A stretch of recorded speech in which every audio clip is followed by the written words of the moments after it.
would never. Why? But she kept cutting me off and doing her Fave. and closing her hand shut in front of my face. I walked away and continued with my shopping, and I heard her chuckle as I walked off. I'm glad you enjoyed that experience. I'm glad you had a good time. Oh my god. Please. Please. Backflip away. I'm just gonna. Ow! I'll be right back. This part's intense.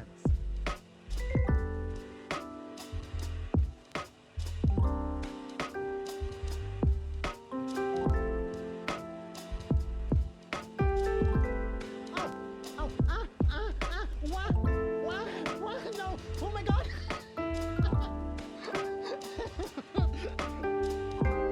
Christ, okay?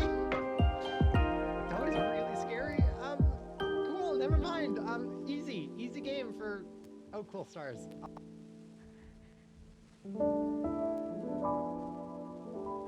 gonna open this door. Nothing bad's gonna happen. Just gonna open this door, nothing bad's gonna happen. Fuck you!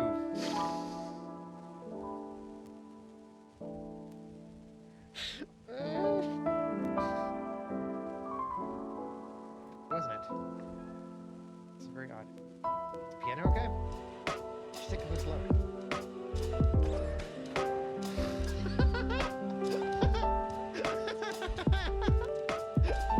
Okay, that was that was very good. That was look, all these lines you see are bones. These lines here, these are my boob bones.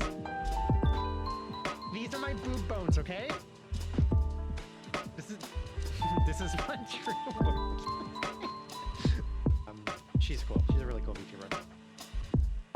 Definitely a strong inspiration. I have little ear controls specifically so I can point to things like Abby. Thank you. Thank you for the resub. I really appreciate it. Thank you. It's nice to see. I hope we're doing okay. I hope you're doing okay. So I feel like again, yet again, it's been a while since we've talked, but like I think about you a lot. Ears. I know the ears are Manipulated.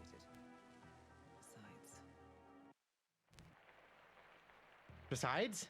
Wait, what? Excuse me, game. Excuse me, game. Wait, you just Elmo start to Hypers. cuss it on me?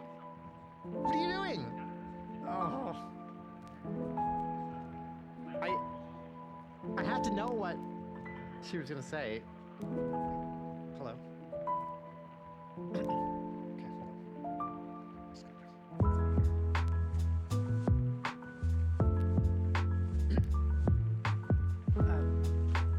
What then?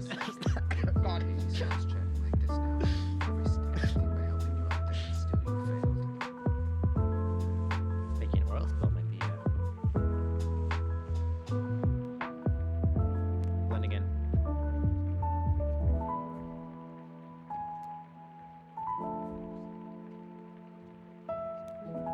Are you having a smoke over there? Huh.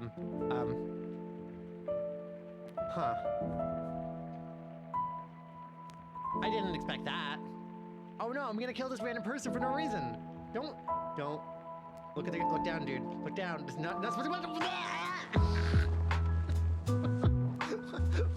What?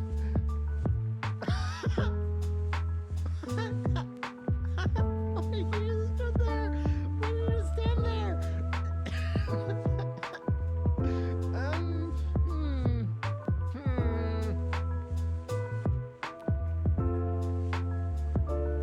No, he's not. Hashtag smoking kills. I don't think. Oh, you mean Hades? Yeah. Okay. Yeah, I'll slap daddy. Fuck. I mean, I said that way too. That came out way more confidently than I expected it to. I am. Bye, Millie. Imagine title: Kingdom Hearts 1 + 2 + 3.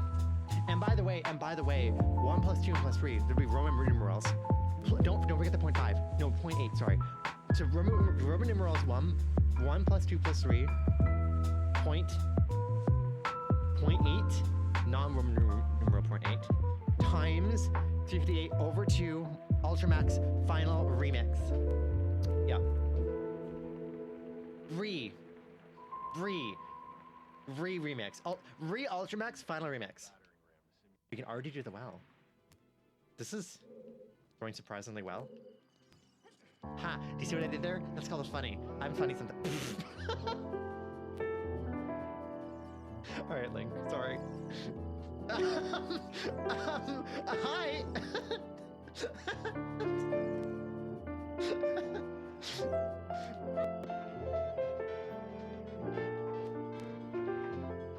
Okay, so we need to go up there.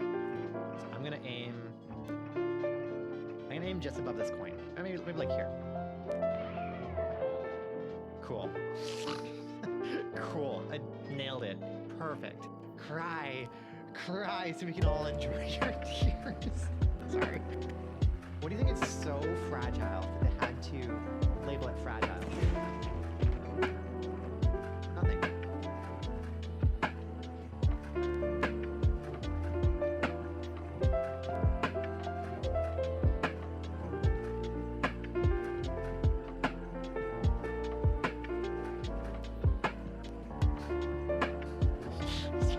Sorry.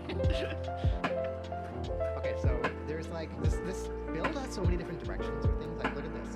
This is the top, but it's got these side connections. And like what? Sorry, don't mind me. Just dropping things. I think we just do this. Completely stopped day 7 HRT. Yeah, no. Chloe, for me it was super early too. Like within the first week of HRT, the like automatic random directions completely stopped. I was super happy about that. Yeah, but I think what you said about like how not having that actually then like, you know, means that there might be atrophying. I hadn't thought about it. That makes sense. I wish I had thought about that a lot earlier. Making critical damage being awesome. Wow. Wow. Wow. Abby's emote makes me dab. Holy shit! I had no idea. No, stop! Oh no! No! Please don't make another. Please. Maybe it's not. No.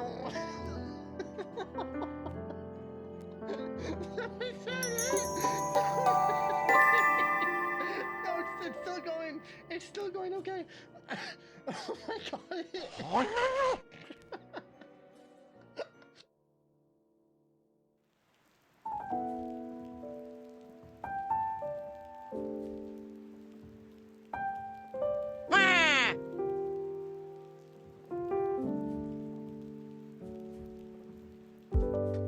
Okay, there. There we go. Oh, but we're not gonna have... Oh, hold on. 1 second. 1 second. Hold. CC's? Wait, this isn't right. Hold on.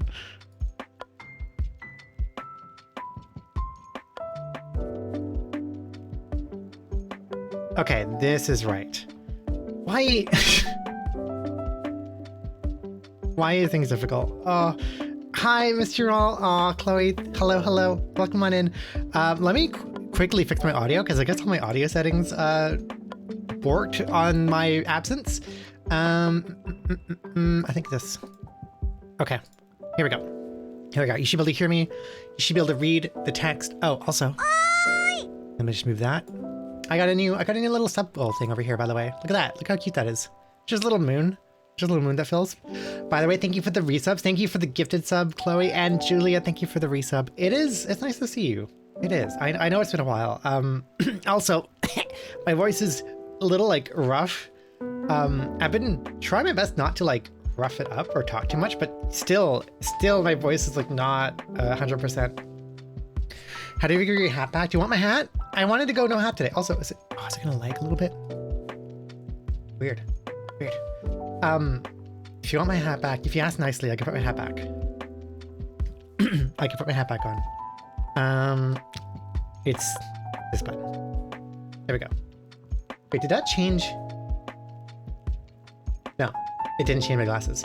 Also, look at my glasses, first of all. Hi, Rest River. Welcome on in. All right, I want you, first of all, everybody to look at my glasses. Hi. If you notice any like weird lag, I don't know about that. Like, why is that happening? Oh, that's so weird. I don't really have anything to... Aw, Sky. Aw, thank you. Knights 251 hug. Thank you. Thank you for the... Thank you for the sub and the hug emote. Oh, I love the hug emote so much. It's so cute. It is so cute. Voice a little quiet, by the way.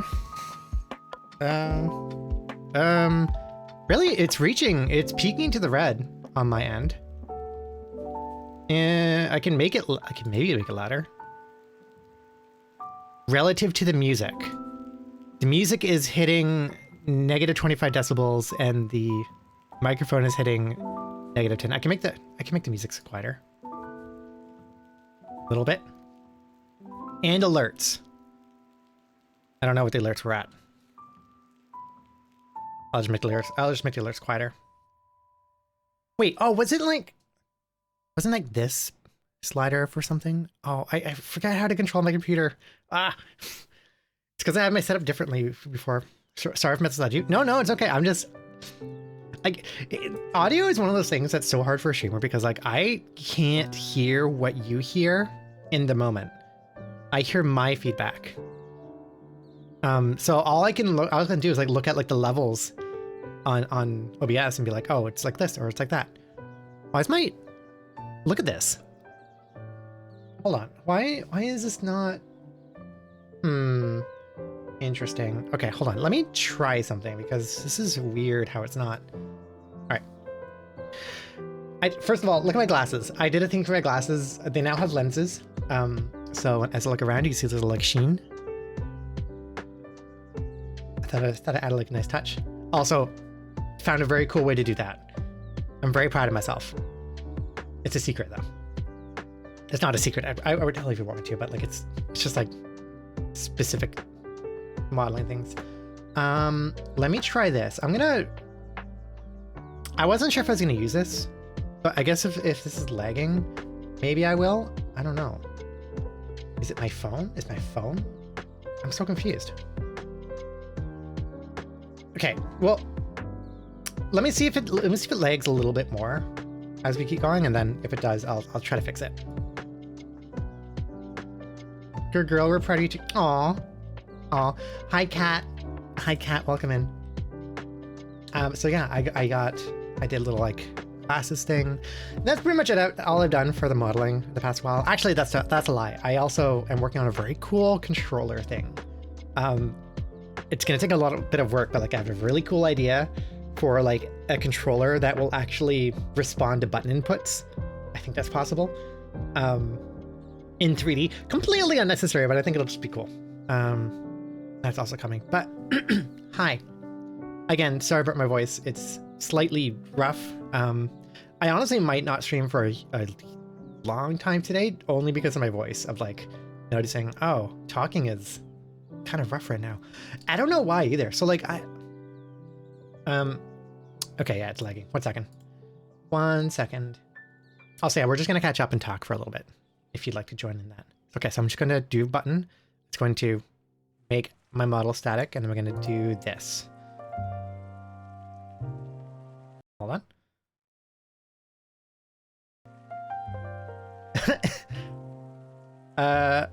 Okay. We'll try this method. This is a different face tracking method. I don't like how it shoots in the eyes, but maybe this will work better. I don't know what's going on with my phone. Okay, so... oh, got my throat. So, yeah, so I ended up taking a bit of a break. Might not stream for a long time means this stream may be short. This, yeah. Also, unnatural, also both those things are somewhat true. Sorry, yeah, no, you're... Oh, I didn't even notice it, but yeah, that is the other direct meaning of that sentence, isn't it? I might not stream for a long time can also mean that there'll be a long time between this stream and that next stream. Asking for a friend, but where would one theoretically go to get a hat like yours with holes cut for the ears? I don't know where you get a hat like mine. Like I made this myself. I sewed this together. I cut out the holes myself. You know? I don't know. I saw you're announcing you're an amazing seamstress. Thank you. Thank you. I'm very I get very hyper focused on skills. Legitimately, I have learned how to seam things together before, and I wanted to get into cosplay. So genuinely, maybe one day I will make a hat like this in real life. No, I'm not retiring. Not retired for streaming, but I do want to talk about streaming in general. And long story short, probably I'm not going to be streaming as much this month, next month, because these months are going to be very busy for me and very important. I need to finish my thesis. That is the big thing. If you've known me in this channel for a while, you hear me talk about this a lot. Literally the entire time I've been streaming from day one, I've been talking about my thesis because it's just been like, yeah, I'm trying to finish a PhD. And the current target, my current milestone or goal right now is to be able to submit my paper by the end of June. I'm giving myself until the end of June to finish writing this massive thing, which I think is doable, but is definitely going to be, a lot of crunch work. And so, for the time being, I think I'm going to have to pull back on streaming for a bit. And I'm going to say right away, no, I'm not going to completely retire. I want to keep streaming a little bit, especially in June. I want to do some charity streams. I really want to devote whatever I can to raising some money. I have one prospect, honestly, for the end of June, but also I want to do something very trans specific with everything going on in the world, the States right now. So that'll probably be happening. that'll be, June plans. June plans, very hopeful. This Pride Month coming up, it might be a little weird and shitty for many reasons, but I want to get back positively. Hi, Faye Shadow. Let's go thesis. Aw, thank you. Kozaki 2 hug. Thank you for the tier 2. Aw, and yeah. I can talk about it a little bit, honestly. Student Natural, hi, how's it going? Aw, it's nice to see you. That was very loud. Okay. Wait, I don't see it. There once was a wolf which named Alice. Oh, it is How loud. Glorious. Oh, maybe I shouldn't try to make limericks in my sub messages here. Wait, how do I make that clear? Hold on. Tawny, thank you for the resub. Thank you. Wait. There once was a wolf which named Alice who had a glorious... Where were you going with that? Okay, yeah, no, I see what you're saying now. I think my audio is just fucked. Hold on, let me try to I'm gonna make the music a little louder and turn down things overall, and maybe that'll be okay. Doing meh, but okay at the same time. I feel that. I don't come around much, but only because I'm all burnt out on Zelda. I'm still here. Fave Shadow, that's totally fair. I know, I ended up playing a lot of Zelda last month, and it's partly because I wanted to just focus on one thing, and we're doing the whatever randomizer. I do want to do more games than just Zelda. Probably we will play a little bit of Tears of the Kingdom today. Maybe we will start it, but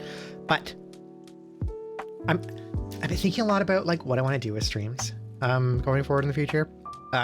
That's going to be part of the discussion today. Here, let's make a little table of contents for stream today. Things I want to cover.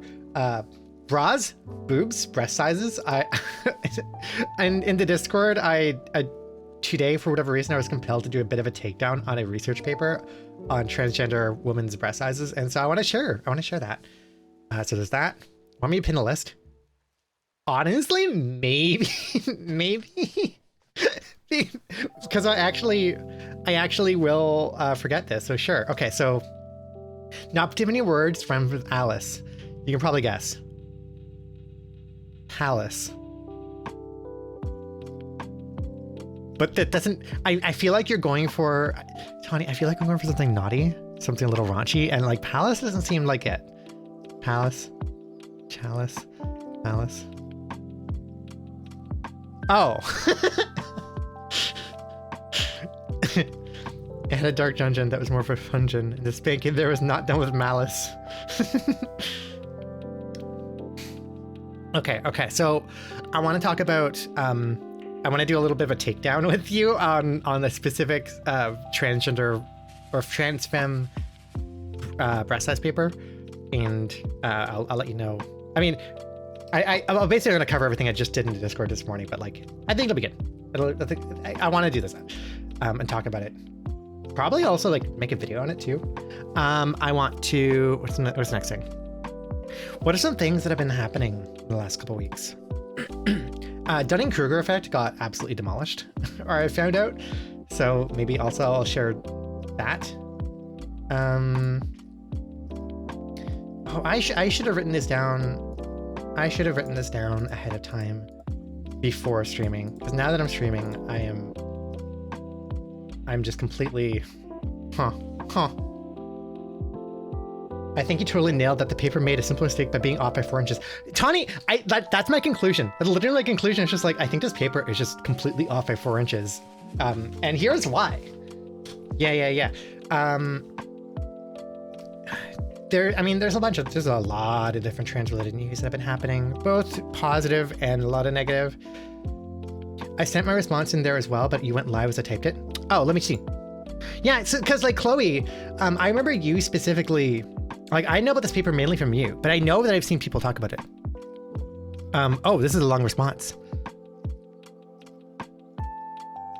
Oh, I kind of want to read this response before I talk about this on.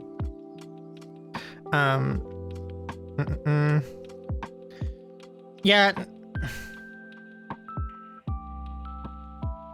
No. I think I'm gonna fully agree with you and like, and basically say like, I mean, from my description takedown, I probably could have been more vicious with it and more explicit in saying that like, no, this is bad science. This is a bad measurement.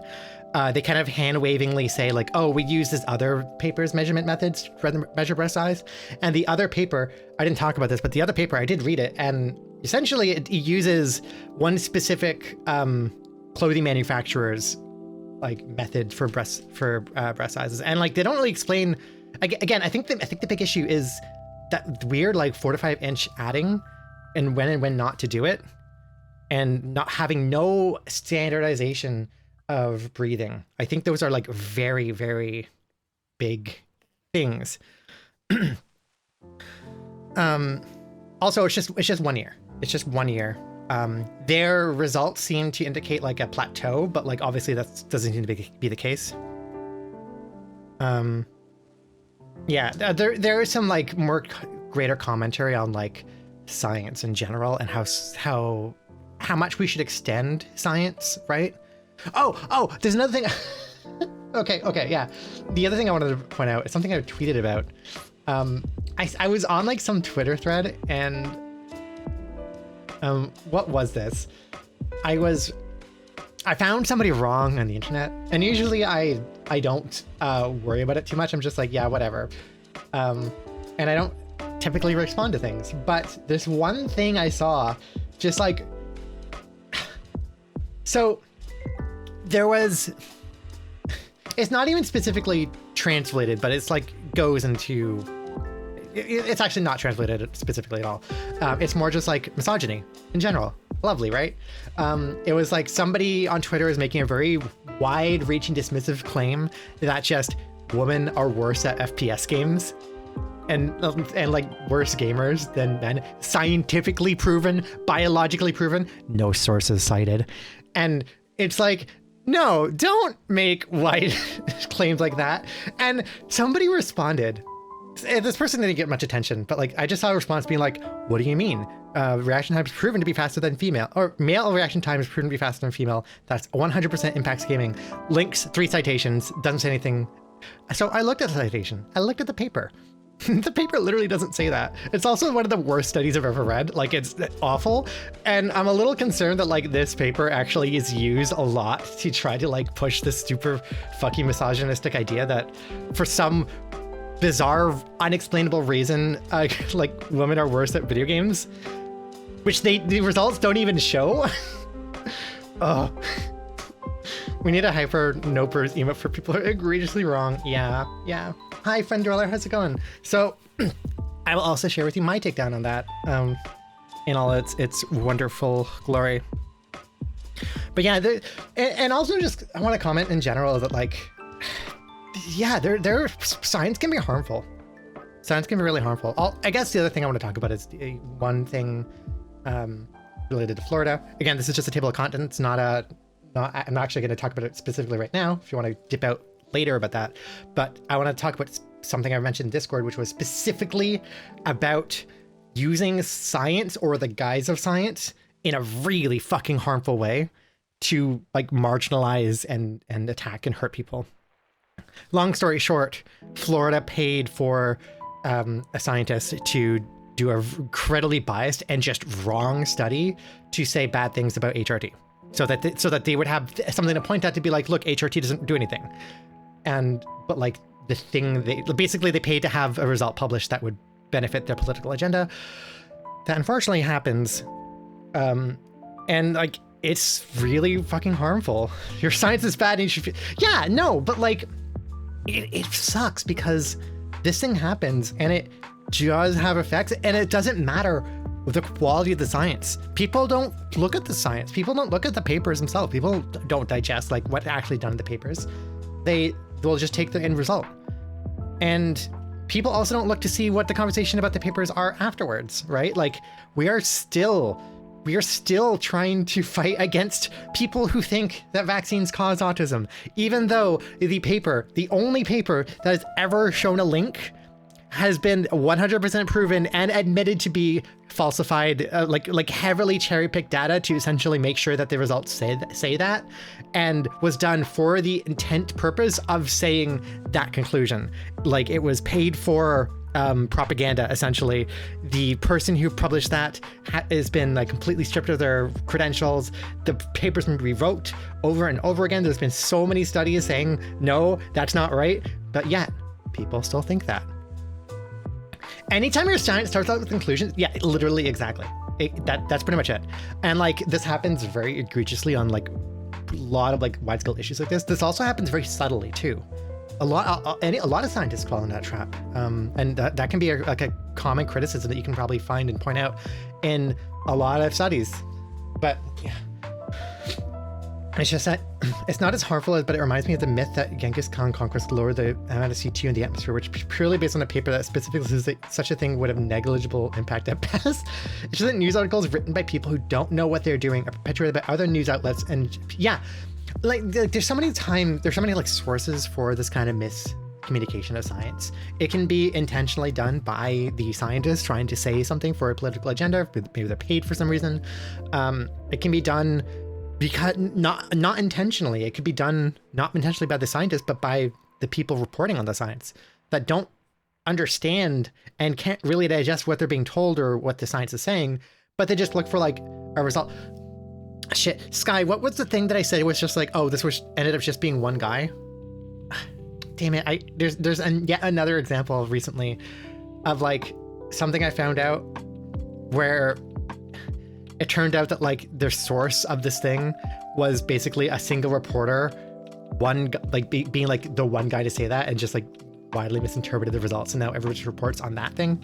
Yeah, that generally happens a lot. Do you remember? I'm not sure if I remember. Damn it, I don't remember what it was about.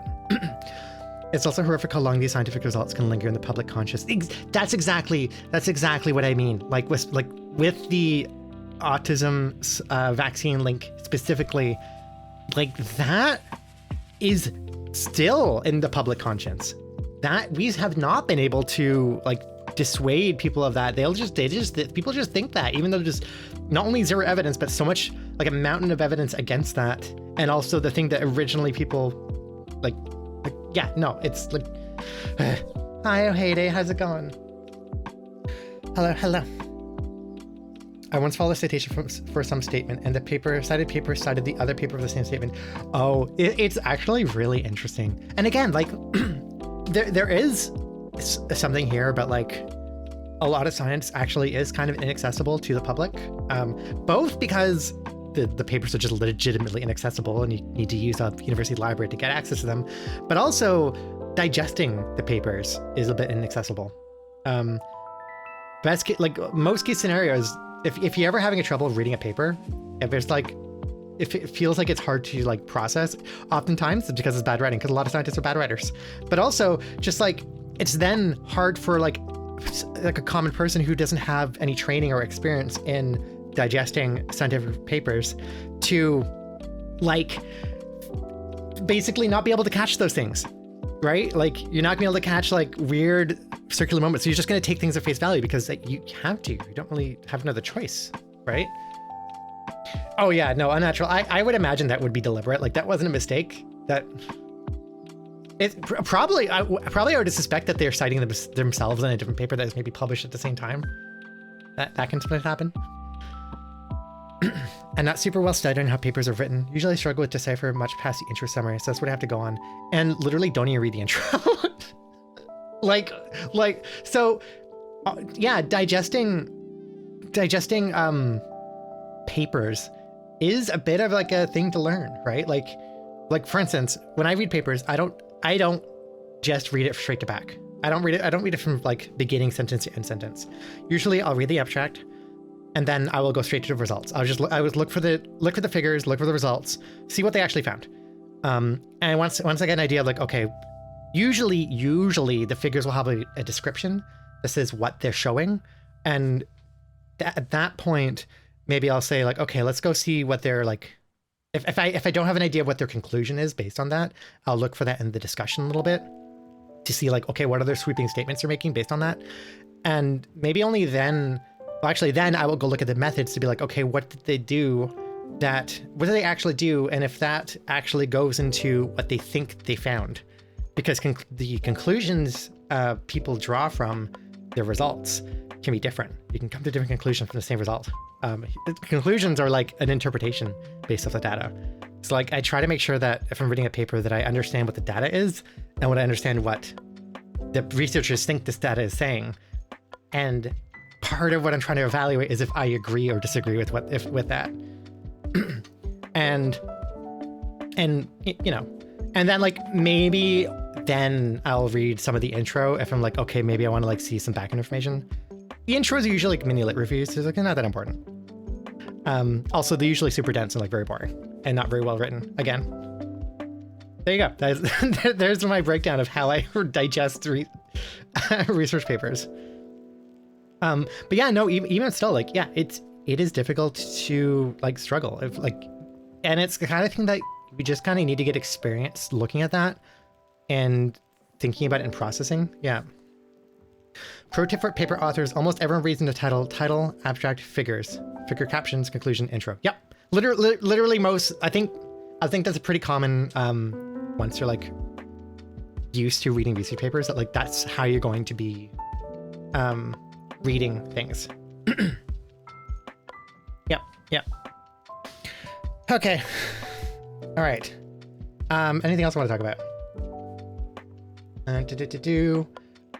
Oh yeah, just general stream. I want to talk about my feelings about streaming. My feelings about streaming the past while. Dunning-Kruger effect. I mean, I haven't even gotten into. You haven't even started the timeline or the. That was just this is still my intro. I still need to talk about the boob study. But Avi. Oh no, Avi. Okay. Hi. Hello, Avi. Oh. Avenue Seagull stream. Oh no, I'm gonna cry. How is? Avenue Seagull Hold on. stream. Thank you for the Avenue resub. Seagull stream. Okay, hold on. I'll Avenue respect your Seagull resub. stream. I'll listen to the whole thing. Avenue Seagull stream. Mm-hmm. Avenue Seagull stream. Mm-hmm. Avenue Seagull stream. Mm-hmm. Avenue Seagull stream. Mm-hmm. Avenue Seagull stream. Mm-hmm. Avenue Seagull stream. Mm-hmm. Avenue Seagull stream. Mm-hmm. Avenue Seagull stream. Mm-hmm. Avenue Seagull stream. Mm-hmm. Avenue Seagull stream. Mm-hmm. Avenue Seagull stream. Yeah. Avenue Seagull. Oh, we got there. Okay. A, how was Outer Wilds? B, where are you in Outer Wilds? C, hope you had a really good stream. Thank you for the raid and thank you for the resub. And you like the alert sounds? Oh, I'm like thinking of, I've been slowly like trying to redo some things and I found like a nice sound pack and it's so cute, right? I think I understand what they're saying. I think so too. Oh wait, hold on. We have a second opinion. We can hear this again. Let's see. Here we go. A Vinu Seagull stream. Uh-huh. A Vinu Seagull stream. Uh-huh. Oh my god. I can't want to do this again. A Vinu Seagull stream. Um A Vinu Seagull stream.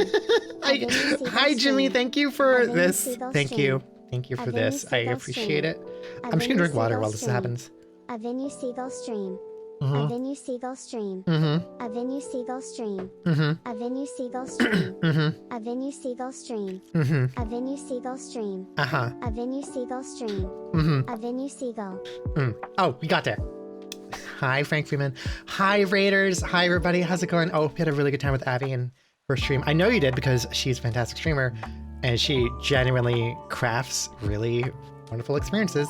I am sad I've been missing on the Outer Wilds stream. I've been wanting to. I might go back and watch the VODs because Outer Wilds is one of my absolute favorite games. You just learned a thing about a thing that involves looking at things and not like, oh, I know what you're talking about. I know what you're talking about. I know exactly what you're talking about. That's fuck, it's so good. It's so good, right? The game is so good. Huh. Okay, so first of all, hi. My voice is a little rough. Somehow, even though I've been like trying my best not to talk too much, it's still rough. I don't get it. I don't get it. Being sick sucks. I'm not even sick. This is just like long-term slight cough. Week 3 going. Yes, I've been literally screaming every time.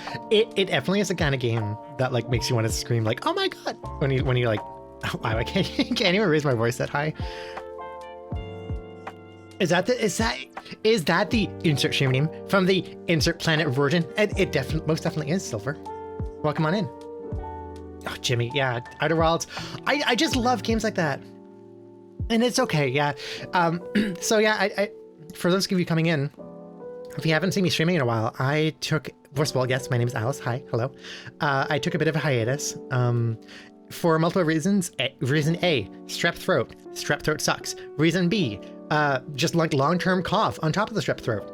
Long-term coughs suck. Also, I was a little worried about like pushing my voice when I'm sick because last time I tried to do that, I lost my voice for like 2 weeks and that sucked. It sucks. Reason 3, I am busy writing my thesis and need to spend time and make sure that I'm spending enough time devoted to writing. I'm like almost done. And so much to the point that like, I think in the next month or 2 months, I probably won't be streaming too much or too often. I'm going to cut back a little bit. Not going to go in completely. Just cutting back a little bit to make sure that I am focused enough time on writing. But then once I'm done, oh my God, once I've done my thesis, once it's written and submitted, holy shit, I'm going to be so free with time. Oh my God. Yeah, bacteria is wild. Also, I can share with you a fun story. American healthcare is wild and expensive. Did you? Yeah, Abby, I really appreciate that. Thank you. I did that change a little bit ago, and I haven't had too much chance to show it off. Not too much, I don't think. I think they're really cute. I like the sounds. I like the sound effects. I'm looking for like, not like a rebranding, but I'm slowly evolving the vibe of stream, the feel of stream, I guess. I don't know. 24-hour stream? No, I don't think so. Wait, actually, could I do a 24-hour stream as celebration? Oh my God, what if I did like a celebration stream for graduating? I feel like if there's one thing I could possibly celebrate and would like to join, like invite others to celebrate with me, it's probably a celebration stream, right? And what bigger thing to celebrate than like my throat. What a bigger thing to celebrate than like becoming a PhD student or becoming a PhD, not student, graduating a PhD program. If you're older than 30, I don't recommend it. So I honestly, I do have thoughts against 24-hour streams in general. I probably wouldn't do a straight 24-hour stream. I probably would do one with breaks if I was going to do that. And also I would do it in coordination with my partner who'd be able to take care of me and even possibly like field the stream at certain points if I need to take a break. Becoming a PhD haver. Yes. Yeah. No, I'm not. I don't think wouldn't commit to a 24-hour stream fully. If I ever did like a longer than like 24 hours or longer, it would definitely be involving long breaks, naps, sleep, food, you know? Yeah, no, I think the longest stream I've ever done is 13 hours. And yeah, even that was like No, I need breaks. Healthy breaks, yeah. No, I'm all for like making sure that streamers are healthy and stay healthy and don't push themselves too much like that. And yeah, Polymeth, I would be Dr. Cozy. Be Dr. Cozy, Dr. Lunazera. 24-hour stream, 20 hours a nap. Oh, that's the way to do it. What's the category? I'm only sleeping. I just like stream the I'm only sleeping category the entire time, and I'd just be sleeping.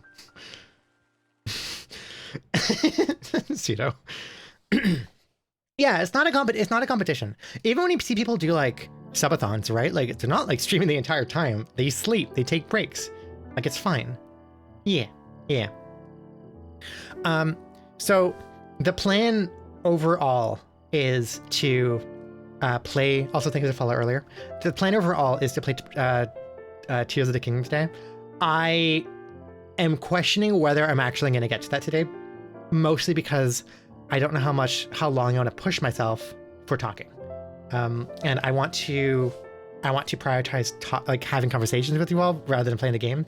I do want to stream the game, so maybe it'll be Sunday. Right now, my plan for like cutting back, by the way, for the next month or two is to just cut back to two streams a week. So that might be Thursday and Sunday. It might be the stream days. And that also give me time to rest my voice more, give me time to like fix my tracking, because I don't know, tracking's weird today. Yeah, trying to make sure I don't damage my recovery. Yeah, exactly. Take it easy. But do have some stuff to talk about today. Thank you for the follow. Okay, maybe make us up a little list. I was actually just going over a bit of a to-do list today.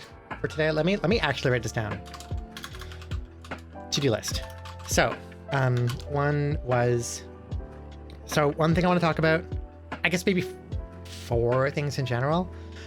One of them is just a breakdown or like a teardown of a study I just did in my Discord server on a paper on transgender breast size growth, which has like always stuck with me as being like, well, this is a weird study. I don't think I agree with these results at all, anecdotally. And for whatever reason today, yep. Oh, thank you. Yes, okay, so bra bust study, to stream, state of stream.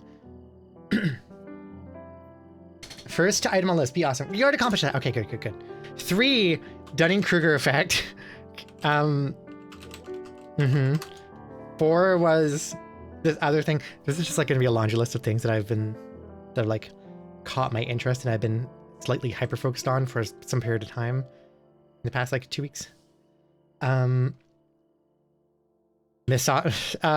item list, misogyny in gaming. I know, fun topic, right? Why can't I spell misogyny? Misogyny in gaming study. Literally one of the worst. So this is one of the like shittiest research studies I've ever seen. Like genuinely just looks like it was written and prepared and like designed by like a first-year grad student who has no fucking idea what they're doing. And I wouldn't normally be mean, but like this seems to be a paper used as like a gotcha women are bad at games paper. But like it's terrible. It's so shitty and doesn't even say what people think it says. And if I get to it, something else. Okay. What the heck? Wonder what you said. Wait, do you have a bunch of asterisks or did Twitch censor some stuff automatically now? Oh, wait. Oh, Twitch censored that. Weird. I wonder what it censored. So maybe bra/bust is the only thing I could think of in there. Here, bra bust. What does this look like? Dots for you? I definitely want to hear talk about the breast growth in trans women. I finally seen growth at 10, 11 months of HRT. Yeah. So you know what? Let's just jump into it. Let's just jump into it. Whatever. That is what the one YouTuber says a lot, right? Bra/bust, yeah. Looks like dots. Wow. Well, thank gosh for Twitch for protecting your eyes from the word bra. Thank gosh. Dodge a bullet there, huh? Phil DeFranco, thank you. Thank you. Yeah, that's who I was trying to remember. Okay, so. Oh, also emotes. Oh. Okay, wait. Right before we do this, let me like a quick detour. I have my list now. What we're gonna talk about. Do you want to see a little emote that I got recently? That maybe we can even put into the channel right now. I don't know what we're gonna replace. But check this out. Bam. That's super small. Bam. Check that out. Look how cute that is. It's a think emote. And. But wait, there's more. Bam. A bonk emote. Remember that? Remember that thing on stream? Yeah, there's an emote for it now. It's so cute, right? I think for today, I would like to add the think emote. I think about thinking, okay? Now that means we have to remove an emote of our main emotes. I'm gonna remove shrug. I'm literally just making a decision right now. I'm not even gonna consult you. Bye, shrug. And there we go. It's a. Oh wait, why can't you? It just said no. Oh no, there it goes. Okay. Okay, let me put these like over here. Oop. And oop. Also, hi, Dee Dee. Bye, shrug. I think this is it's such a cute emo, right? So, might need to refresh. You need to re-enable commands. You can't bonk. Oh, you can't bonk me. Let's do that. Maybe let's do that next stream, just because I don't know what isn't broken. I think. Okay, it might take some time to add. Maybe, possibly. I'm sorry, Alice. I can't let you do that.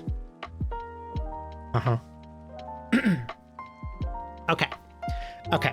So there we go. We got a think emote. It'll eventually. It's a follower emote, so it'll eventually trickle down into your emote list. Hopefully, possibly. All right. So let's talk about the bra study, or the trans woman breast development study. There is a study that I've seen. Oh, there it is. Dee Dee has it. Yay. Perfect. Cute. Love it. Okay, so there is a study that I have seen referenced and talked about a bit, because it's one of the only studies that like has a direct like, oh, this is breast growth measured in trans women after a year. And it's like first of all, let me just say, there's not a lot of research on trans women out there. There isn't. And there's a conversation that was just had that Chloe, if you want to like point this out in here, totally do so. But like something, I was just glancing over what you messaged in our Queer Talk channel in Discord. and also what was applied to you, which is basically like, even in the studies that are existing for trans women, they're very biased. There is an intrinsic bias. There's an intrinsic transphobic bias. There's an intrinsic misogynistic bias. And yeah, there's, yeah, it's kind of a, trans women aren't new, but we are so poorly studied, essentially no data on us. So the 2 or 3 studies that exist to get magnified, because that's all there is. That's all there is. So they get magnified. And that means that they end up being like used sweepingly to make like wide claims about like the transgender population in like in either direction. And yeah, no, there's just not a lot of data. And there's kind of like, this is a multifaceted problem. Like, yeah, there needs to be more research, but also there is an element of like, I think there is a bit of hesitation, even from like, in general, like trans communities and queer communities, for this kind of research, for like empirical research being done. And it's something I talked about before. And I actually know of a situation in Canada, I won't say specifically, but like I know of a situation of a lab that was focused on and wanted to do trans research. And they actually had a kind of committee of like trans people in the community, both trans men and trans women. And basically they wanted to do research that was like ethically informed as well as like community informed. They wanted to make sure that you know, they weren't doing stuff that would hurt the community. And in general, a lot of the community doesn't want this kind of research because research gets used to marginalize and hurt people. Like, for instance, I think the best, maybe not the best comparison, but like a strong comparison we can make or look at is to see how autism research has transpired and like been conducted in general, in that autism research has a huge bias against autism. And it's honestly, if you read any papers in autistic research, it is very like hard to read. It's like Kozaki 2, Angie Kozaki 2, Angie Kozaki 2, Aw, Angie. thank and you, I'm Hammy. like, I can't say, but hi, miss all y'all. Kozaki 2 cry.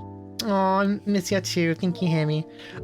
It's really hard to read because it's like very dehumanizing, very like, it's just genuinely upsetting how like people are treated essentially. And like not all research, but like a lot. That's I think actually there is a study. I haven't read it because I don't want to talk about it too specifically, but I know I was seeing somebody on Twitter talk about a study that looked at this kind of like really strong negative bias in research and autism research, and like, yeah, that's there. It's really bad. Isn't one of the most well-known autistic charities something terrible? Yes, yeah. Autism Speaks is awful. It is awful. It is terrible to autistic people. It promotes eugenics. Generally, it's like literally very bad. Yeah. I feel no hesitation in saying like how harmful and bad, and how like against autistic people Autism Speaks is. Like it really the charity is more about I guess other family members and empowering them to like disenfranchise and marginalize and hurt autistic people. It's gross. So in general, there is a bit of a history with research and science on marginalized groups being used for harm, being used like results being interpreted to serve agendas, to further marginalize people. That in general, there's a lot of mistrust in science from marginalized communities. And I don't think that mistrust is like completely unplaced or misplaced. Bad shit can happen. But that also means that we don't get a lot of trans research. And unfortunately, that bad research does still and will still happen, and will sometimes even just happen, even though it's just completely wrong. Like, there's something else I'm going to talk about later on about specifically about Florida. I'll say that for later. As a parent that thinks that Autism Speaks is good, if I can ever get an opportunity to like methodologically, like very specifically explain how harmful it is and try to convince them, I really hope I do. Also, hi Mari, welcome on in. Welcome. So, okay. But let's, as an autistic person, as an autistic person, Autism Speaks literally closest to an evil organization I can think of. Fuck them. Yeah, literally fuck them. 100% fuck them. Yeah. Okay, so. The more I hear about them, the more I hate them. Yep. Like, there are a lot of like, if you listen to autistic people and like autistic stories about interaction with them, and not like everybody else, I guess like the people who say they're good are not autistic. You know, it's, yeah. Anyways, not gonna get that specifically, but let's talk about this paper. So, again, there's not a lot of trans research out there. So the few bits of studies that are out there get really, really magnified. And like, I'm not going to specifically say whether or not these kind of papers are done very I guess maliciously. I don't think, or nothing in the paper specifically tells me that this is done maliciously. But there is unfortunately a bit of like I was saying, and like others can probably mention, is like there's a bias. There's a lot of bias from just internalized transphobic ideas that aren't directly like addressed or even well understood. They just kind of get baked in. Literally, sorry, stealing words from the Discord. They get baked into like how the methods are treated, like how the studies are done, what questions are asked, right? So this study, let me actually show you. Let's just go see this together. Here we go. This is breast development in trans women after 1 year of cross-sex hormone therapy, HRT, right? Results of a prospective multi-center study, which the author is De Block et al. Just et al. Everybody else. And this study, again, it is one of the only studies out there that like really, like, I guess empirically look at or give you an empirical value for what breast size trans women can expect to grow. Because basically, well, let me show you the result first, and then I'll talk about what they did. So this graph here is what's shown a lot and shared, and like is the punchline of the paper, is like what the paper's trying to, like, their main result, right? And for trans women, and like as an aside, I know in general, like I was having a very long conversation before stream that was related to like kind of the very complex web of social and societal pressures of like I guess standards of beauty, we can say, and expectations for body type, and how like I don't know. There a lot of like trans women, a lot of the trans female experience has baked into it a desire for larger breast size, the desire for breast growth. And I just want to take a second to acknowledge it. Like I understand that like that is not desire for everybody, and also having larger breast sizes doesn't necessarily equate to, and shouldn't equate to like beauty directly. It's, you know, just like what you want out of your own body specifically, right? Yeah, I can I can mention that more. I just wanted to make a small statement of like, yeah, this is like when I'm talking about like women wanting, or trans women wanting bigger breast sizes, I'm not trying to say that like that is. Oh, hi there, everybody. Oh, hi, ADV. Ha Ha. Ahem. Thank you for the resub. Thank you for the almost 2 years of resub. Oh my gosh. Thank you, IDV. It's nice to see you. Yeah, I guess I want to try to make a statement very clumsily meta ad. I understand this. I accept this is a very clumsy statement, but like, because I need to figure a better way to word this. But like, I want to make a statement of like, you know, me talking about wanting bigger breast sizes, or like trans women in general wanting breast sizes, shouldn't be seen as like that is our idea of, I guess, what beauty standards should be. It's just kind of more of like a self body. It's hard. Assuming studies and like projection into account, I don't think it really takes anything into account. Yeah, all breast sizes are valid and desires, and there is like a very strong, unfortunate like social pressure that's placed on a lot of women about breast sizes that can make people feel very invalidated, right? And I'm still trying to figure out how best to navigate like expressing euphoria or like joy and desire for my body type without trying to reinforce those stereotypes, right? I guess is what it is. It's a very complicated issue, but I just wanted to mention it. So this thing here, this graph, this is the main result. For trans women who might be going out for research to be like, oh, what breast size can I expect after a year of HRT? This doesn't paint a super like enthusiastic picture for us. And I think in general, like when I saw this, I was just like kind of like, oh, okay, I guess I shouldn't expect too much. Stave my expectations, right? Because this is saying that about 50% of trans women after 1 year of HRT are less than a AAA in cup size. 25%. Oh, there we go. Thank you. Yeah. After a year, 50% never get bigger than AAA cup, and 75% never get bigger than A cup. That is the summary of the study. That is the end result. Yeah.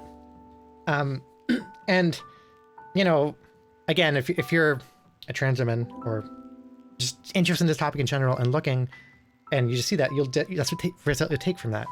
But what's CHT? CHT is HRT, cross hormone therapy, hormone replacement therapy, same thing. CHT seems to be what I see referred to in European studies specifically. Yeah. Doesn't it even take inherent genetic possibility of breast growth? Nope. So, okay, first of all, intuitively, as a scientist, again, I don't, a lot of people will stop at this and be like, this is the result and take it away. I don't like to do that. I like to try to understand, like, you know, what led to this result and what led to the conclusion of the result of, like, how do they, like, how much can we trust this?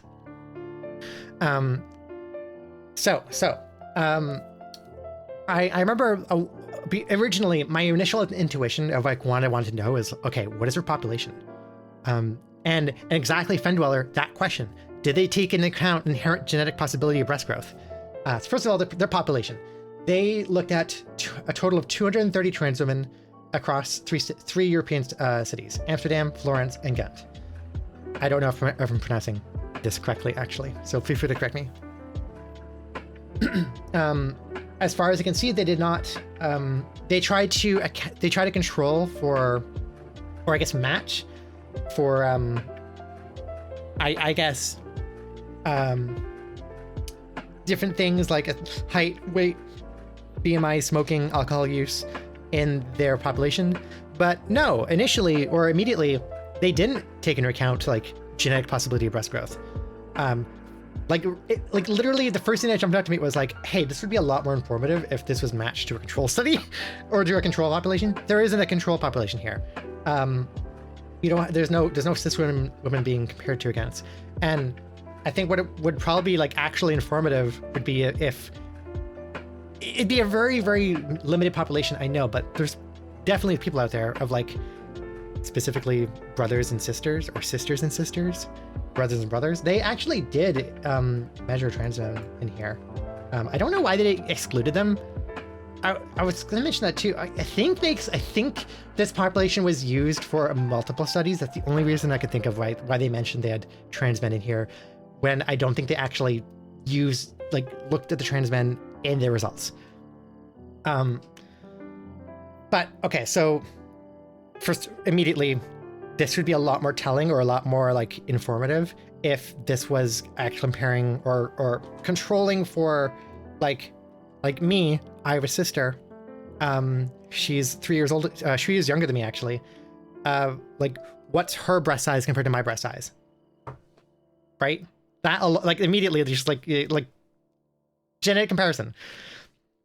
Right? Yeah, why were trans men included? I don't know. Again, I think that this was part of a larger set of studies, and I don't know why they bothered including them in here, but probably this population was also measured for other things that made it to other papers. That'd be my guess. Thank you, Avi. Thank you for the raid. I really actually really appreciate it. Thank you. Love ya. Have a good sleepy Edie.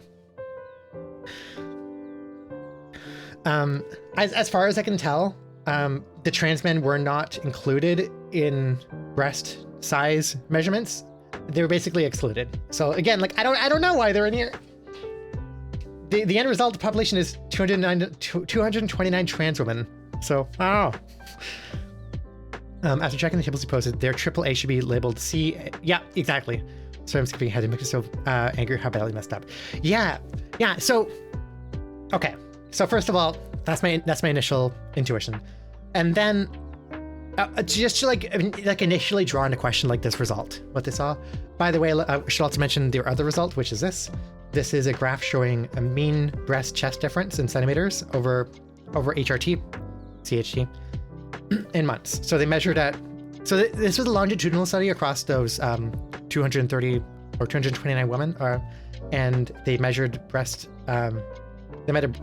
chest difference. So they did underbust to, like, bust, I guess, at 0 months, 3 months, 6 months, 9 months, and 12 months. And you can kind of see, yes, it was increasing. The difference is increasing. It seems to be plateauing in the results. But yeah. Okay. So next, I guess today, what always like was nagging in the back of my head was like, how do they do this? How do they measure this? This seems like a really weird result. At first, when I first saw this result, I was, disappointed, I guess, in a like a, oh, I should save my expectations kind of way. But I have anecdotally not seen this, both in like this seems really widely inaccurate for both people I know directly from what I see online. Like this just this seems wrong. Like 50%, basically like only 5% of trans women get an A cup or higher. That's already incorrect for me. And so I had it in the back of my head of like, okay, so maybe there's something weird about how they're measuring like breast and cup size, Also, actually, I just realized there's only 197 trans women. So actually more people dropped out. Interesting. Imagine being in a study to walk in with what you feel is a nice chest growth and being told, nope, you're an A cup and can't find a bra that fits by that. Yeah, that's the other thing too. Like, I don't know, like, oh yeah, people probably came out of this with the wrong idea, but let's talk about why that is the wrong idea. So, as I was saying, I started looking at the methods. I wanted to be like, okay, so how do they actually measure breast growth? First of all, or like breast chest difference? How do they do that? What is their methods? So they mention, it's literally the sentence here. The breast circumference is measured in centimeters with a tape measure horizontally placed around the thorax over the fullest part of the bare breast. Chest circumference was measured with a tape measure horizontally placed around the thorax in the inframammary fold. So that is pretty common. That's a common method, right? Like you measure just your underbust, and then you measure across like the fullest part of your breast. That seems fine. They also mention I forget where, but they also mention using the methods from another study. Here's a picture. I'm scrolling past a picture quickly, so you don't need to worry about it, because it's a depiction of boob. Spooky. What do they mention? Oh, here. Oh, okay. Well, let me. Shit. How do I want to avoid that picture? Breast chest differences after 1 year of CHT were translated into bra cup sizes following the method described by Greenbaum et al. 14. Okay, so two things going on here. First of all, we have how they measured the chest breast difference, and then we have how they measured how they translate it into bra cup size.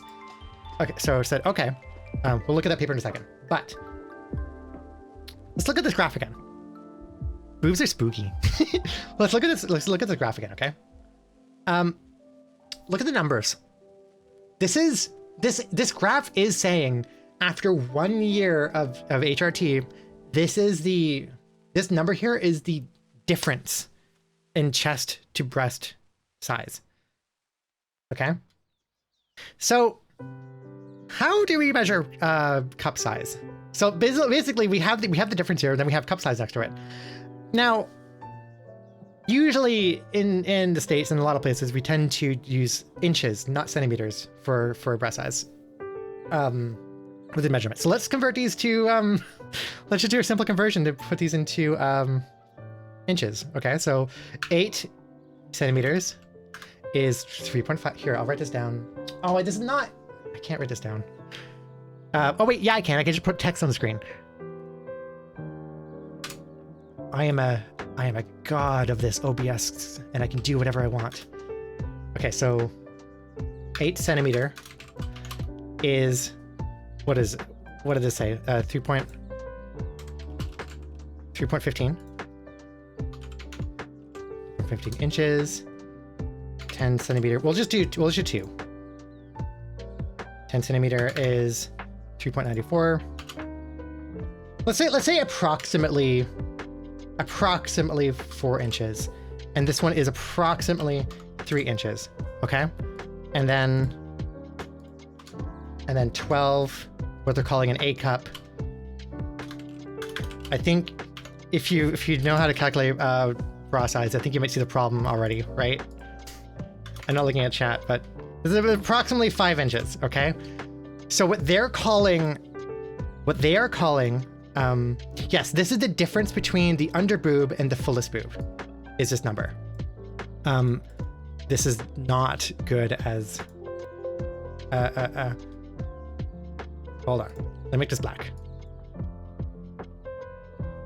Yeah, so that, yeah, there we go. So what they're calling an A cup, 12 to 14 centimeters, is roughly 5 inches. So how do we, yeah, so here's the thing. If I just go in, like, you know, do a typical, you know, bra size measuring thing, and, you know, let's say I'll put in mine, because I have those numbers in front of me. So 38 to 42, 41. Let's be generous, or let's be not as generous. Ah, right there. And also look, this is a 3-inch difference. 3-inch difference. This is what they're calling a triple A cup, 8 centimeters. In the US, it's a C cup. This graph? No. Where is it? Here it is. This graph? Yeah, thonk. This graph is saying, if we use US sizes for cup size, this graph is saying 50% of trans women get less than a C cup. It seems weird, right? Like, yeah. So essentially, to calculate breast, and let me go back to this page over here. Sorry, I have like my phone right above, because I'm not using my phone anymore. I could just move this. Oh yeah, okay, there we go. I had something blocking my screen that was making it hard to see stuff.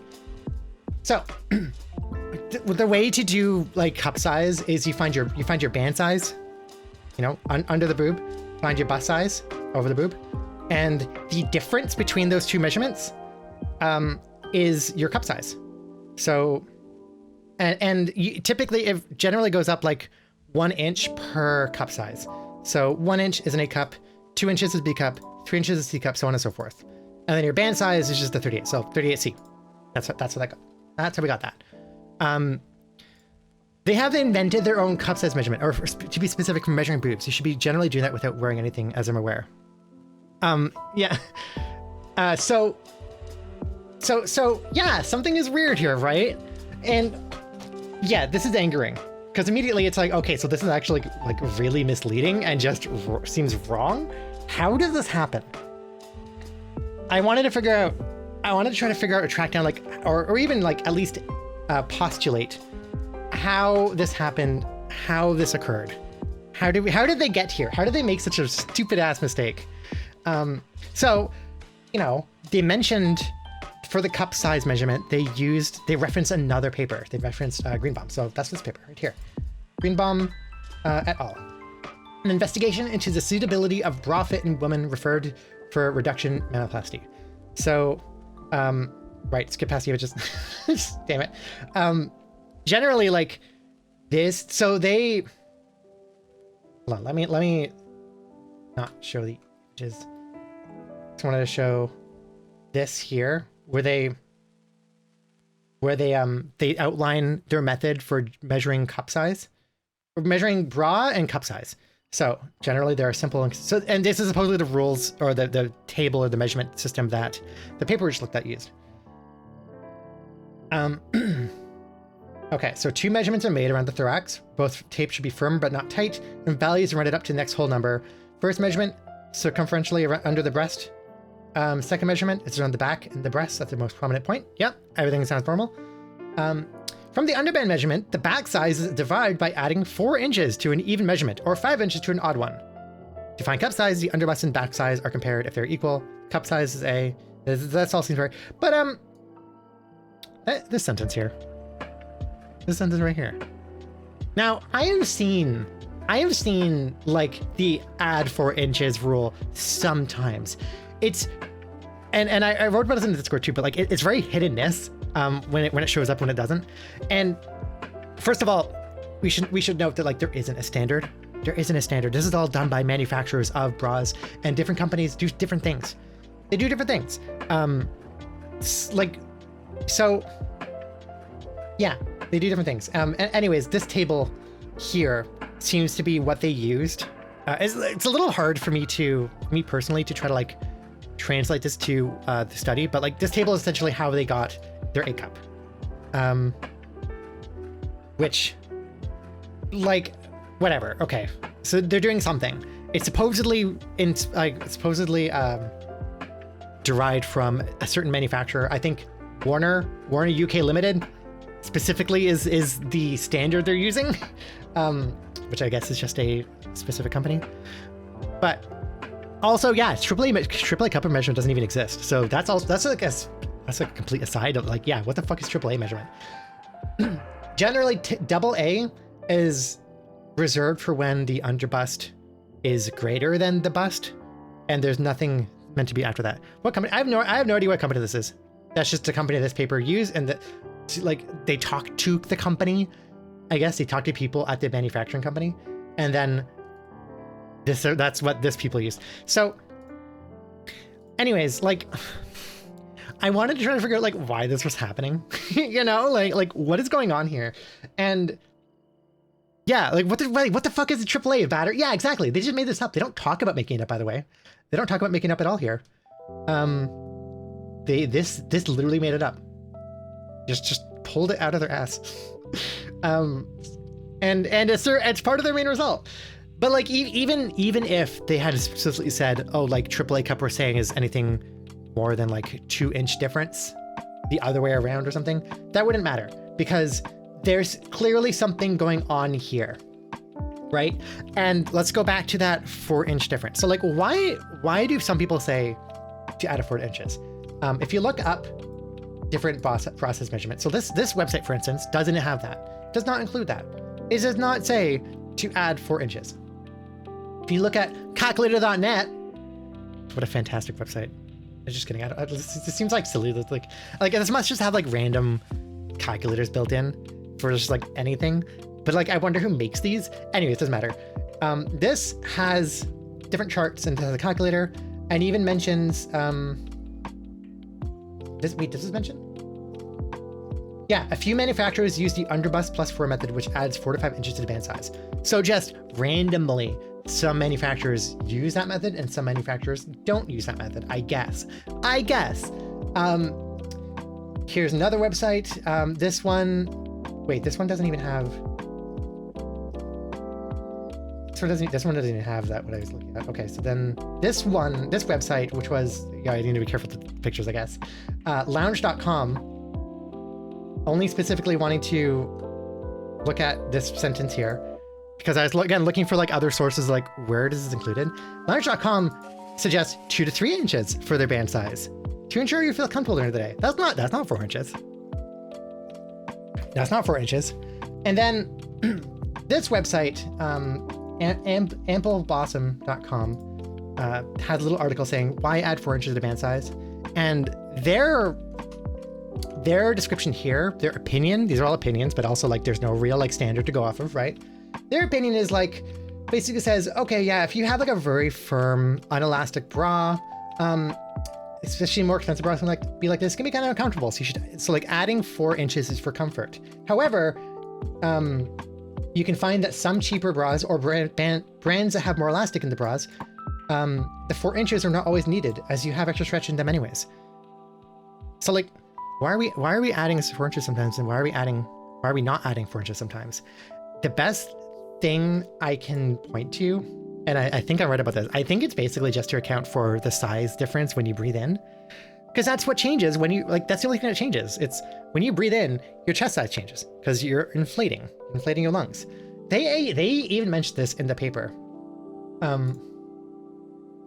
Furthermore, McGee et al. Showed that respiration affects circumference measurements and consequently cup size estimates up to 4 sizes discrepancy. You can change your cup size by up to 4 sizes if you fully breathe in. And each cup size correlates with an inch. I think the inch or the add 4 inches is just to account for like how big your band size gets when you fully breathe in. There is elastic in most brands and bands and bras, so that's actually not needed anymore. And so I think a lot of brands have stopped recommending that. But here's the thing. Remember that the paper that they used, the reference they used to do this cup size included the 4 inches. Didn't say why, it just said they did.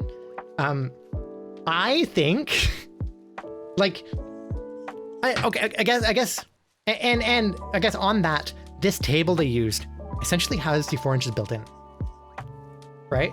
I want to show you, this again on calculator.com. This is a table of cup sizes for a US and UK, and you know, again, as we've seen before, 1 inch difference is A cup, 2 inch difference is B cup, so on and so forth.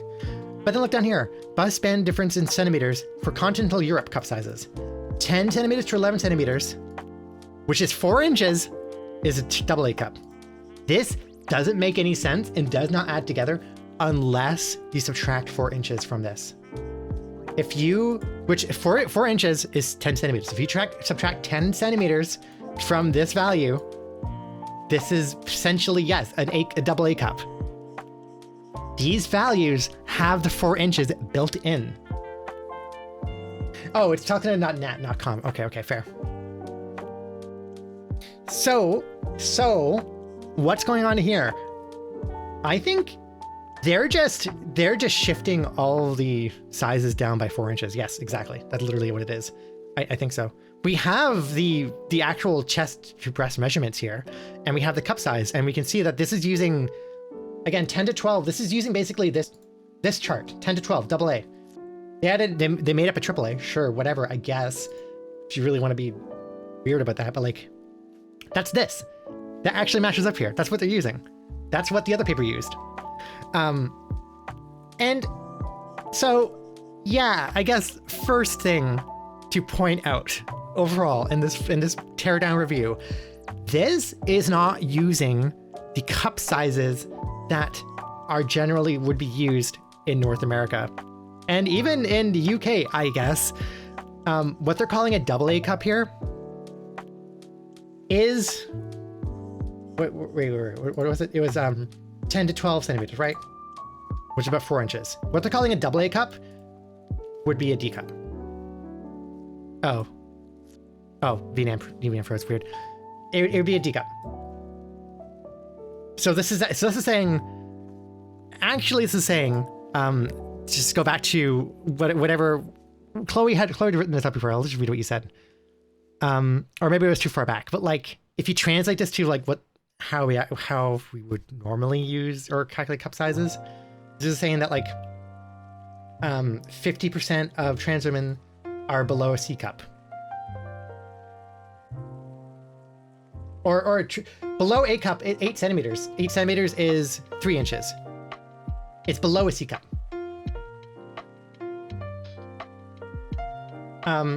Yeah. Oh, thank you, Chloe.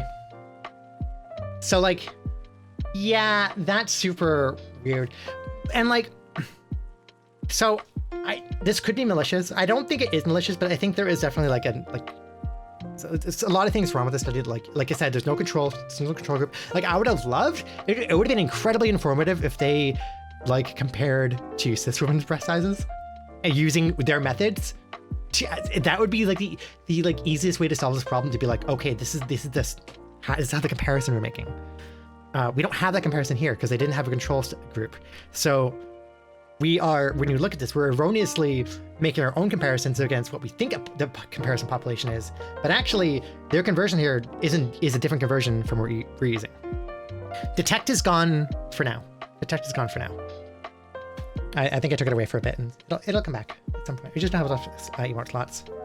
So yeah, and like I was saying before, like I was trying to think about here. Let me just refer to my my long ass post in Discord. I was trying to figure out like, okay, so where does this 4 inches come from? Why do they do that? Why is it recommended? Because like I do see that recommended sometimes, and sometimes I don't. Why? And like I said, I think it's generally to add comfort to accommodate your chest size change when you're breathing, which, as I said, even this paper mentioned, cup sizes can change by up to 4 sizes, or like the size difference is like up to 4 cup sizes when you fully breathe in. And so like, you know, I think that generally probably you don't need to add 4 arbitrarily to your, when you're doing your bust size. Probably it's better to just breathe in to your fullest. And actually, Chloe, yes, I'll bring this website up now. There's a Bra That Fits website that I think pretty much accounts for this. It gets you to measure loose underbust, snug underbust, and tight underbust. And so loose, tape shouldn't dig at all, tape should little, and tight as possible. Actually, it doesn't say to breathe in like as much, but like I think generally, yeah. Even has an AMAP option, yeah.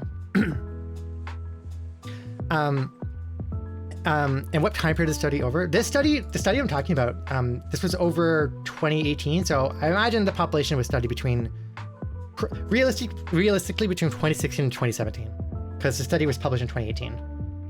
That would be my guess. But yeah, so like, sorry, I'm trying to think, like, just one other thing I wanted to point out to be like, to really like make you question like, oh yeah, this is just shitty science. And it is here.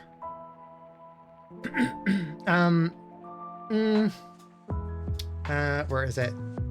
They like, oh, it's a sentence, literally the sentence after. Because respiration was not standardized in this study, measurements were likely to be affected by the respiration of the trans women measured, and thereby probably affected the accuracy of their measurements. Now imagine if all the trans women, or like a large population of trans women in the study, breathed in when they were had their underbust measured. That could potentially add up to 4 inches. There is a discrepancy there. And then they're using a chart that assumes that you should add 4 inches. Essentially assuming that the measure was made when you weren't breathing in. At its tightest, at its smallest measurement you can make. Like, actually, like, the tightness and the firmness and the cycle of respiratory breath that you're taking when you make this measurement has very drastic impacts on the actual measurement you make, because, you know, human bodies aren't solid blocks. We are malleable. We breathe in and things move, right? So I just, at this point, don't trust this at all. This is like, they didn't control for how they measure it at all. I don't think they even say like do they say breast circumference is measured in centimeters with a tape measure of the fullest part? They don't talk about whether they did it firmly or not. They don't talk about it at all.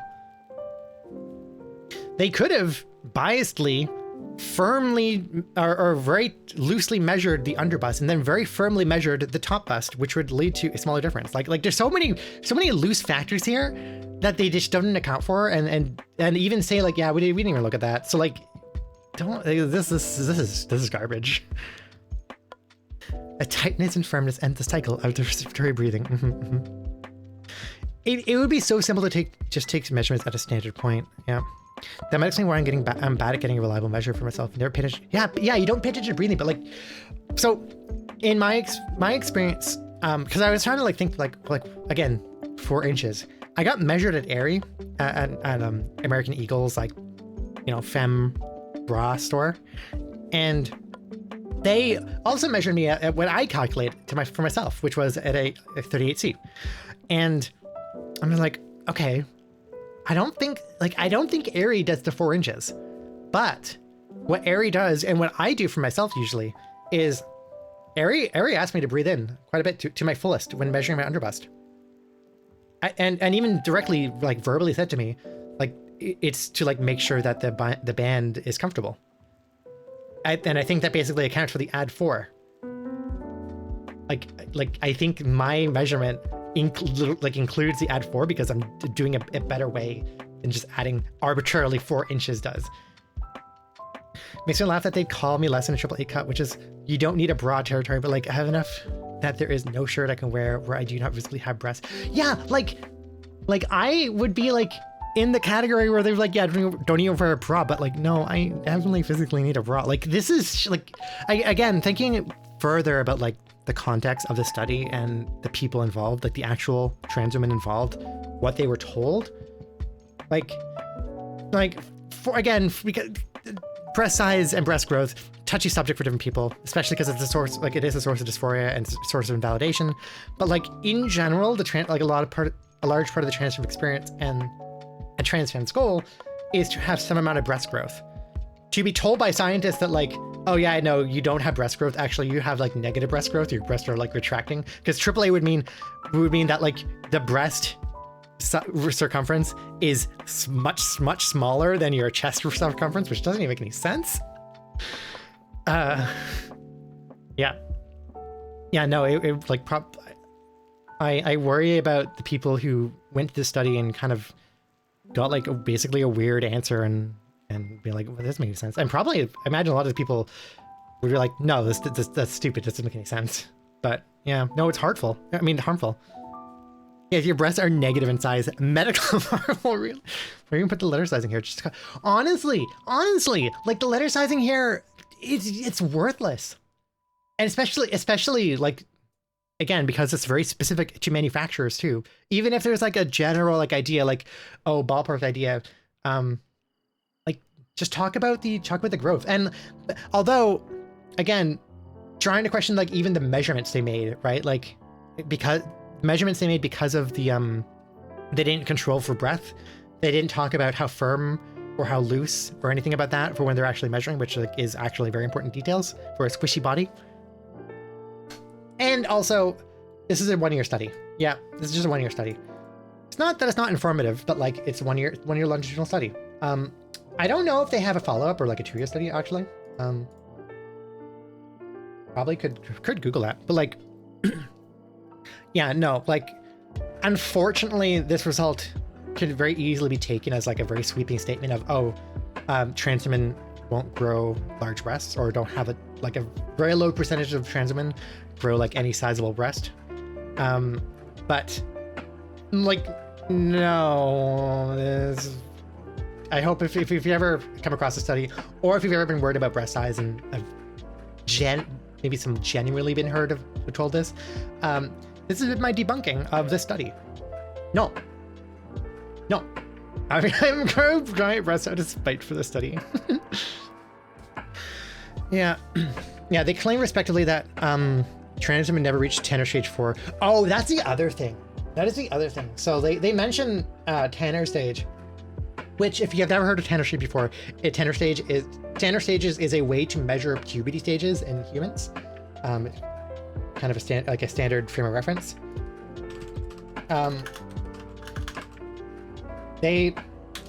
Where is it? Well, actually, this study. Actually, I guess they don't talk about. Or a recent study by Fisher et al. Breast development to Tanner stage 3 after 2 years of HRT. They don't actually measure it themselves. They just reference another study about it. Also not 100%. Yeah, cis women retrospectively, I would have said breast growth took at least 2 years. Yeah, like 2 years would be a lot more. Yeah, our boobs are actively spiting the study. I mean, like, again, I showed you my growth, or like my current bra size. I'm wearing a 38C right now, and it like fits fine. Like this study doesn't make any sense unless you realize or question like that their methods for measuring cup size is just wrong, and it also their data just might be wrong completely because the way they measured was really shitty. And like shitty in a way that's like just not uncontrolled. It's uncontrolled, right? Yeah. Okay, so anything else I want to mention about this? Yeah, I think I already talked. Sorry, reading the Discord again, just to see if there's anything else you mentioned, Chloe. But like, yeah, generally, like, unfortunately, studies end up being harmful. Like, I don't know if the publishers or the authors had any harmful intent. They certainly didn't seem to receive any money for this, which is good. That's always good. No conflict of interest, apparently. Okay. But there's kind of like, again, baked in transphobic ideas and internalized transphobia in a lot of these things, and a lot of the way which gets pushed into how they approach the methodology, how they approach their study. Like, I think not having a control group is a huge negative for any study. Like that's just like, what are you doing? No, have a control group. Bad. Also, good night, Hecky. Good night. Also, I want to point out this study, which is a study that I need to read further because I'm also doing a little bit of a self book report on progesterone and whatever research is out there on progesterone. I can share a little bit of my like initial ideas of this too. I can add that into the thing about like what's up with progesterone. What's up with progesterone? Sometimes people say it's good, but then doctors say it's not good, and then science says just not good, but people say it's good. Why are things confusing? Anyways, this study mentions, where is it? This study mentions the study I just talked about, and they kind of tear it down, very not directly, but they say this: currently reviewed evidence. The reference 30 is what we just looked at. That paper, the breast size paper, is inadequate to assess the breast effects of transgender women's HRT because breast size, not areolar difference, diameter, the primary difference between Tanner 3 and 5 stages, has so far gone unreported except by one research group. The areolar size changes in puberty and during development of ovulatory menstrual cycles, as well as in transgender women on EHT, require further study. But basically, like, I think like my interpretation of the two sentences is that like this study is kind of worthless because, especially if you ever want to talk about Tanner stages and like puberty cycles, because just breast size is not a good measure or indicator of Tanner stage at all. They should have done a different measurement completely if they want to do that, or look at that, or make any statements about that. Also, yeah, previous study did not control for anything, pretty much. I don't think, like, study population. Investigation, sure, okay. Briefly, persons were eligible for participation if they were 18 years or older, had diagnosis of gender dysphoria confirmed by a psychiatrist. I hate that. That needs to be a thing. Persons were not eligible if they had or ever used or were currently using cross-sex hormones. So this is a population of people who had never started HRT before. Treatment of trans women consisted of anti-androgens with either cyproterone acetate, spironolactone, combined with administration of estradiol valerate, estradiol patches, or estradiol gel. No progesterone, and they have access to cyproterone or Spiro, so yeah. But that's the ranges of also, yeah, 2 milligrams, 6 milligrams daily, 100 to 150 milligrams of Spiro. Yeah, those are the ranges of everything. Yeah, the same, yeah, Chloe, exactly. Same levels of meds doesn't mean it's the same blood levels. They didn't. Well, actually, hold on. Let's look. Let's look further. Let's make sure. Blood samples were drawn at baseline after 2 months and after 12 months of HRT. So they did measure.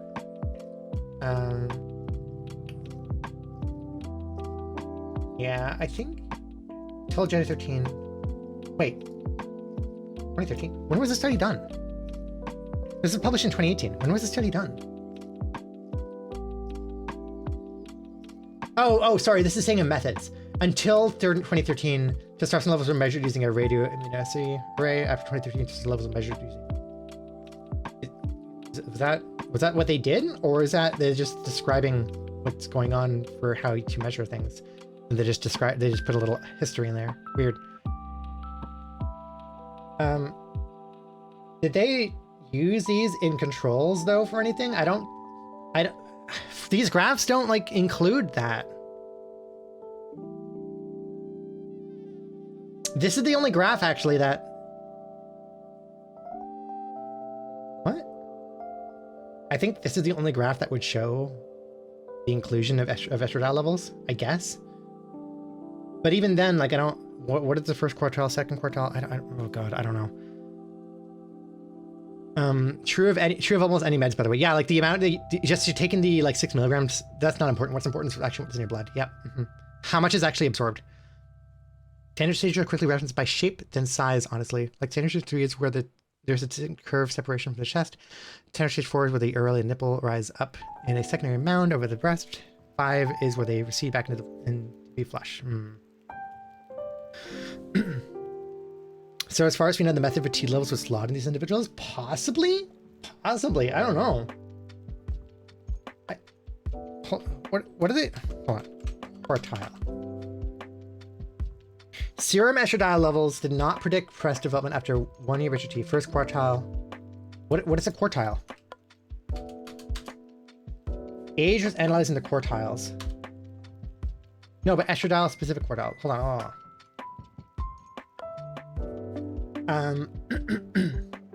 Study persons were included in this analysis. They had received the same information route for at least 9 months. Analysis for serum estradiol levels was stratified for center-specific quartiles. What does that mean? What do you mean center? What do you mean center-specific quartiles?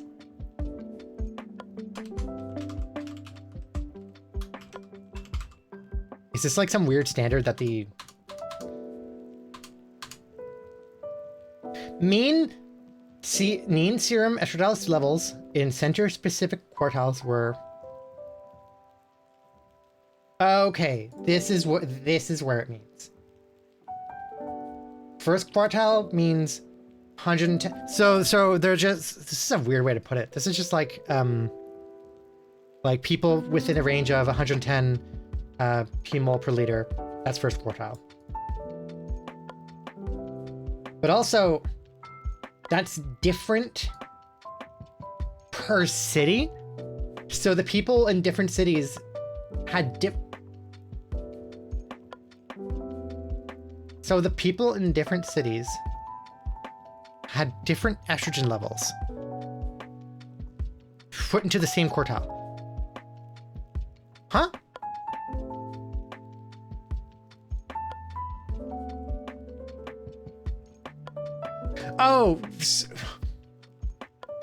Oh, right. Okay, yeah. Tawny, that's probably more what's actually happening, which is like, yeah, they just split it into 4 groups. And they took the average estrogen levels per different each of the 4 groups for like low, mid, high, high. But they did that separately for the different populations, like the different cities. And so this also includes like first quartile here. So I guess 25% of the population of the sample population were either 110 p-mol or 142 p-mol. Weird. Serum estradiol is the blood levels. Yeah, they did. Yeah, that's what I'm trying to figure out. They did measure blood samples. Yeah, they did look at estradiol levels in the blood. That's what this is. And this is the graph that shows that result, I guess, where they split their population into 4, like 25%, 25%, 25%, 25%, based off of like low estrogen in the blood, 110 to 140 p-mol per liter, I guess. And what was the fourth one? Fourth one was anywhere between 450 and 550. I guess they got averaged together. P-mols, I think. Well, it would be like picomoles, right? Is it picomoles? P-mol per liter. Picomoles. Picomoles. E.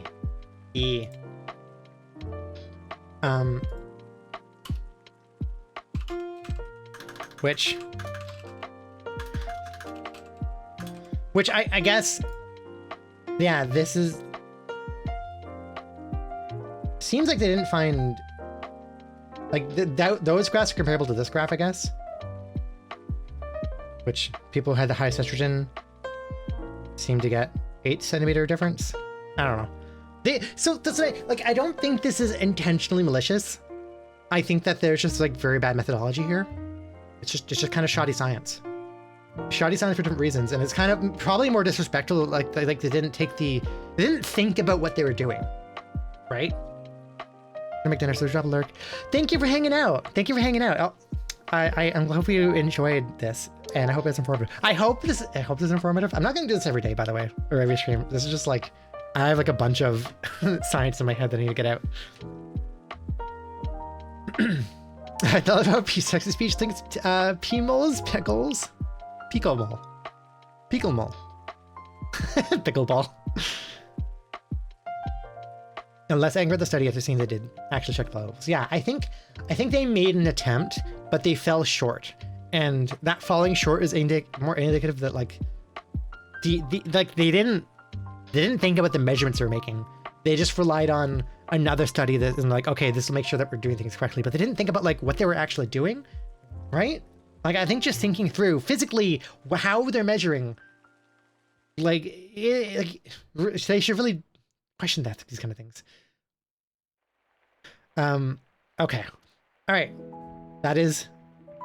I demand boob discourse stream every day. That is my boob discourse for today. This paper, if you ever see people talk about this paper, if you ever see people say or like communicate some sort of like trans women don't get above like a AA cup or something like that, or like this paper is probably the source of that, because there are not a lot of papers out there on trans women and transgender people in general. So like this probably is the source of that idea, and it's wrong. I found like 3 total ever. I love science streams. We don't have a lot of science streams left enough, but yeah, me too.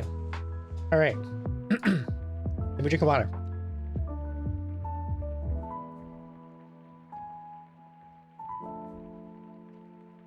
Okay, I'm fired up. So let me quickly talk about this other stupid fucking paper I found. Let me quickly actually find it properly. I think it's just this. Yeah, it's this. Oh, it's this. Okay. Yeah. Fuck this paper. Yeah. I want a PDF.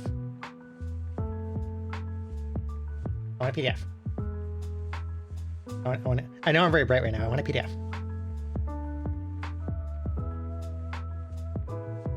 Half of me want to see the names of these researchers. I mean, no, it is worthwhile to look at like the like. Actually, yeah, let's take a second to look at that. Not because I want to like out people, but also like finding out what the reasons for why a research study was done is important. So first of all, I will mention and say again, no funding was received for the study, and the author reported no conflict of interest. So there isn't like an ulterior party that funded this to happen. Okay. Names. Actually, I don't think I can accurately gender based on names because it's not in my language, my home language. But what's maybe more informative is to look at where these people are coming from. These people are coming from the Department of Endocrinology and Center of Expertise on Gender Dysphoria. They are specifically part of a research department focused on gender dysphoria. So they are like, I suppose we could look up about this specifically. This.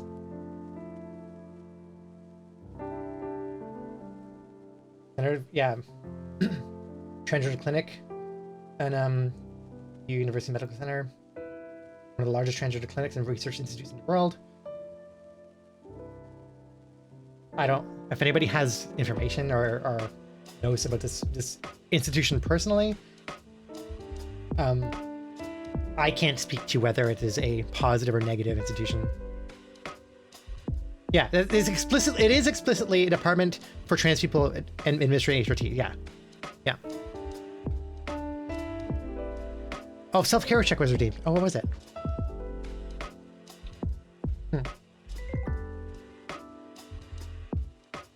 Take a screen break.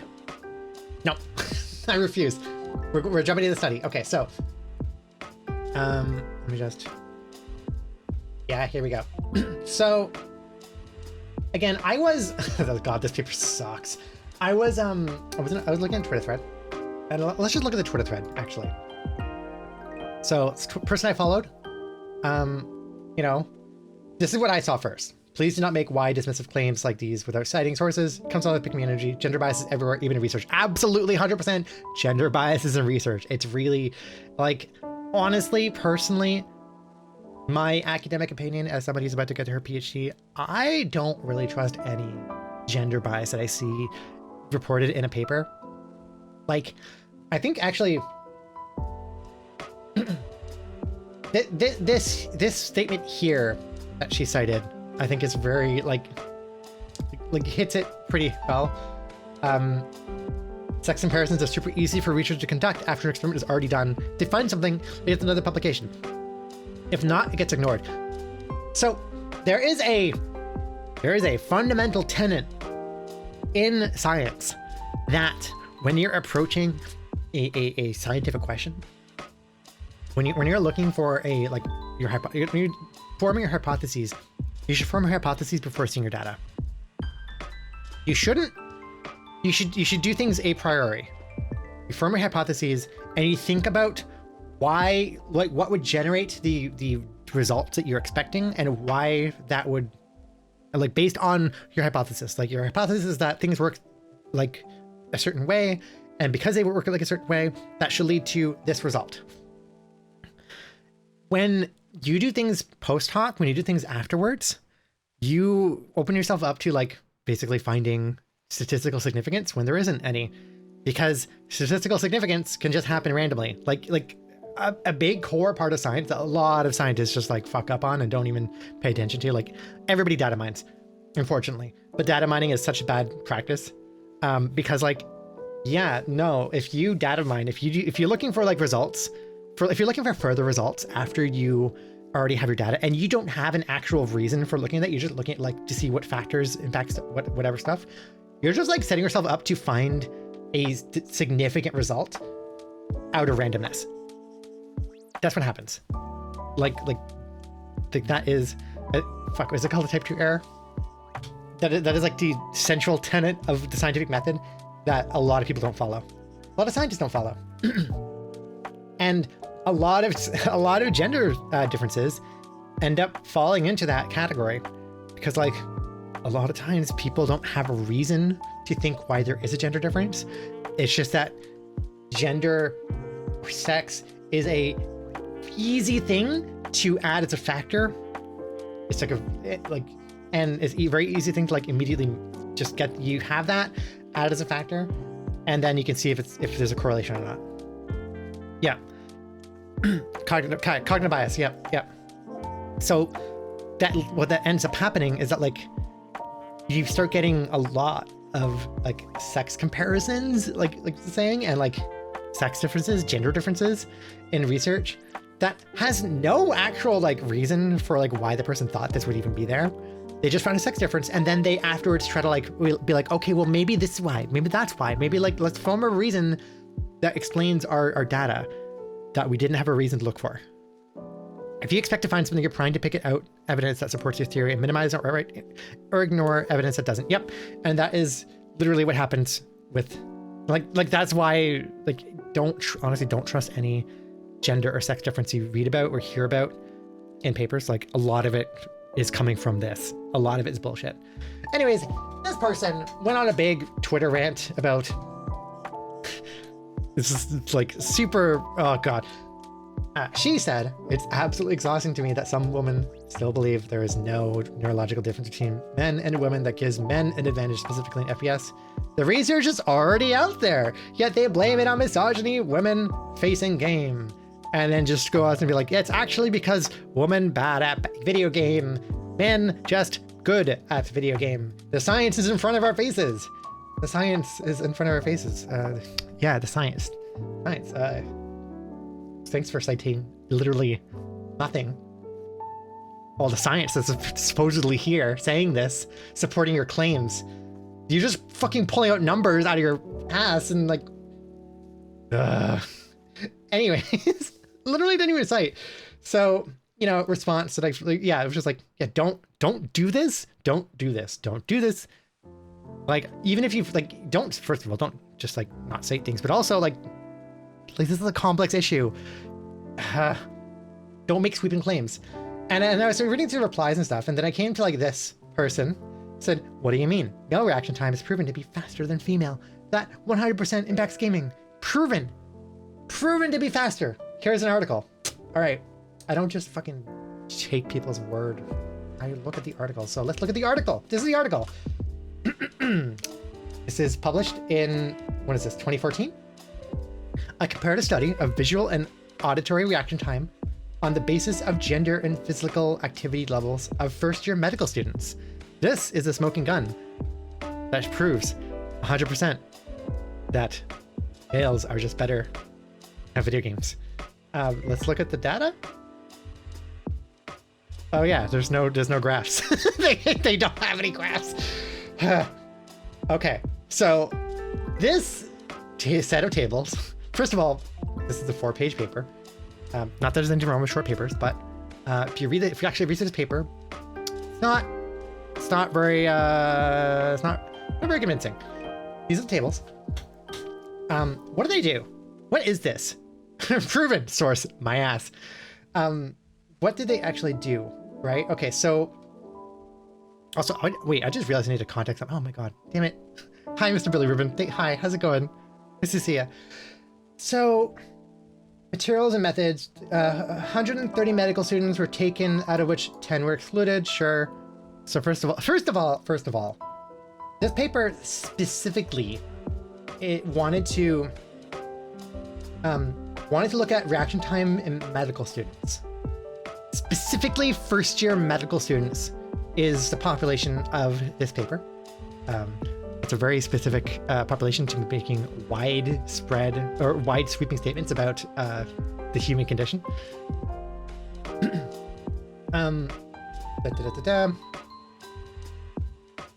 Even taken between 10 a.m. and 12 p.m. in a secluded room. Okay. Comparison maybe between visual reaction time and auditory reaction time. How do they actually do reaction time? Well, let's look at the methods for this. Also, the statistical analysis was carried out by SPSS. I will talk about that in a second. I will talk about that more in a second. Hi, Eve. Hello. Thank you. Thank you, Lek. So, this cross-section study conducted a total of 120, 60 male, 60 female, healthy medical students who were physically normal. No further explanation. And 18 to 20 years old. So 18 to 20-year-old first-year medical students, reaction times. Tests were done using some sort of computer software, I guess. I don't know what this is. Sure, whatever. Literally this, so I can describe to you what this task is. This task is sit in front of a black screen, look at the target. When you see a flash, press the spacebar. Auditory version, look at the screen. When you hear a flash, press the spacebar. That is how they're measuring reaction time. That's it. They shoot a bunch of times to take the average. And that's it. That is it for the materials and methods, pretty much. So, they did unpaired t-tests against 60 male, 60 female medical students. This is, where is it? Right here. This table is what people point to and be like, oh my god, whoa. Overall comparison between male and female medical students. 60 male, 60 female. They found a significant difference in the populations where male reaction time was faster than female reaction time. They did a t-test. But what people don't pay attention to in this is that there's something else in here that I also didn't see in the methods here. Where is it? Oh. Factors that can affect human reaction time include age, sex, left-handedness, which it didn't seem to control for, central versus peripheral vision, practice, fatigue, fasting, breathing, cycle, personality types, exercise. They also measured exercise because, again, they want interested in the physical activity levels of medical students. So a big part of their study is actually let's make a comparison between sedentary students and students who are physically active. So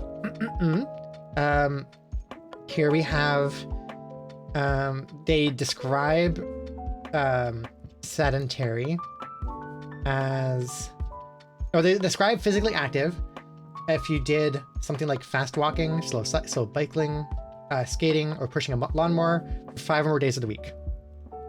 So actually, for at least 30 minutes. So actually, if you went for like a fast walk for 30 minutes, for 5 days a week, you would be considered physically active, or at least 20 minutes of like rigorous physical activity like basketball, soccer, running, whatever. And people who didn't meet that were considered sedentary. Let's look at those results. So table B, 2B. Comparison between sedentary female and male and female medical students. Population is now smaller. See? But unbalanced. So now we're looking at 44 versus 56 people. Unbalanced populations.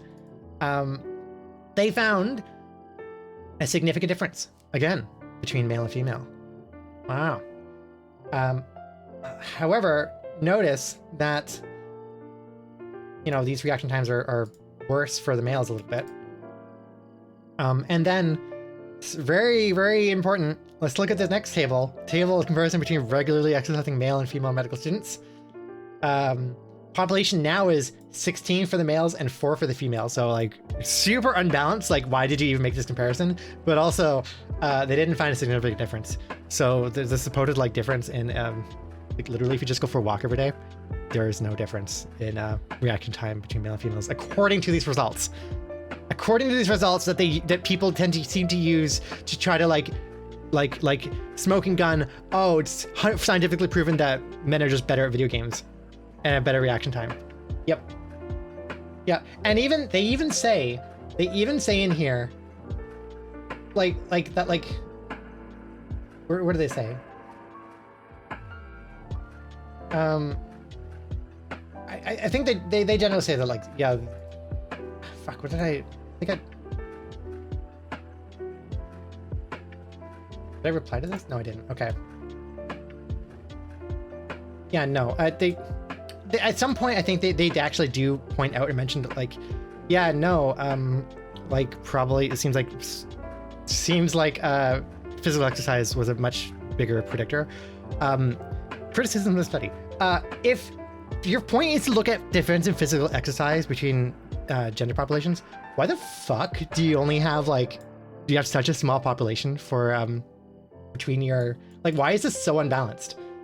Why isn't this balanced? Second question, why are these just t-tests? You have a population where you have multiple measurements. Why aren't you running an ANOVA? What are you doing? What is this? What is the science? Like, you have multiple factors that interact with each other.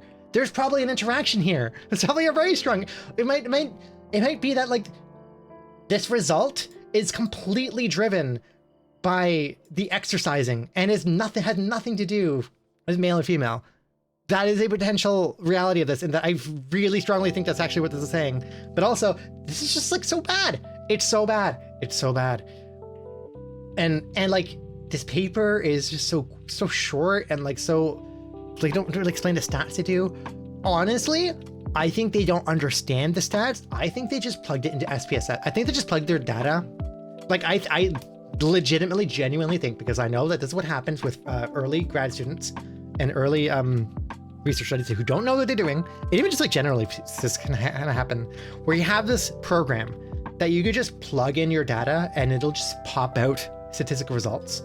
And you could be like, oh, cool, I got my significant result. And you report that without understanding the math or what you're doing or why you're doing it, which is actually very important for, like, what you're doing, you know? So I fully believe that they just had their averages in Excel, they popped it into SPSS, they clicked a button, t-test button, they got a result, and that was it. And that they don't understand the stats. If they had thought for even just a second about what their measurement was and what they're looking at, what their question was, gender and physical activity, they would have run an ANOVA. That is literally, they would have run an analysis of variance, which is literally designed to look at the difference between the descriptive difference between population based on multiple factors. Like, It's uh, I'd expect the biggest thing they should have accounted for in the study was how much people play fast reaction video games. Yeah. They also don't look at that at all. Literally don't. They actually mention practice and intelligence of the subject, like how familiar I guess they are with a particular type of action, as important factors. They don't actually look at that in their study. This data is worthless. This data is worthless. It really is. This doesn't say what people use this. If you ever see people fucking say this, or if you ever see this paper reference, like, no.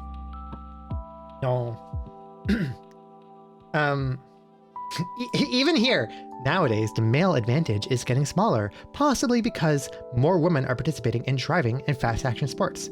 This is evident from Table 2C, which non-significant tests were obtained when regularly exercising male and female. Literally, they fucking say that, like, hey, yeah, like the difference here might be a difference in just like the residual effect of testosterone in like muscle upkeep, but like, which is completely evaporated once you just do a little bit of exercise, you know?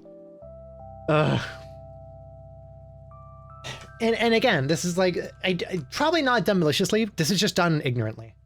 This seems like to me like an ignorant study from 2014 of people who like didn't think about what they were doing, then just like wanted to very quickly do a study on something. Could just very easily get people into a lab, do a thing on their computer that they paid for, pop into SPSS, which they paid for, get a result, quickly talk about it, and didn't think about like the implications of what they were actually saying, how that research is going to be used.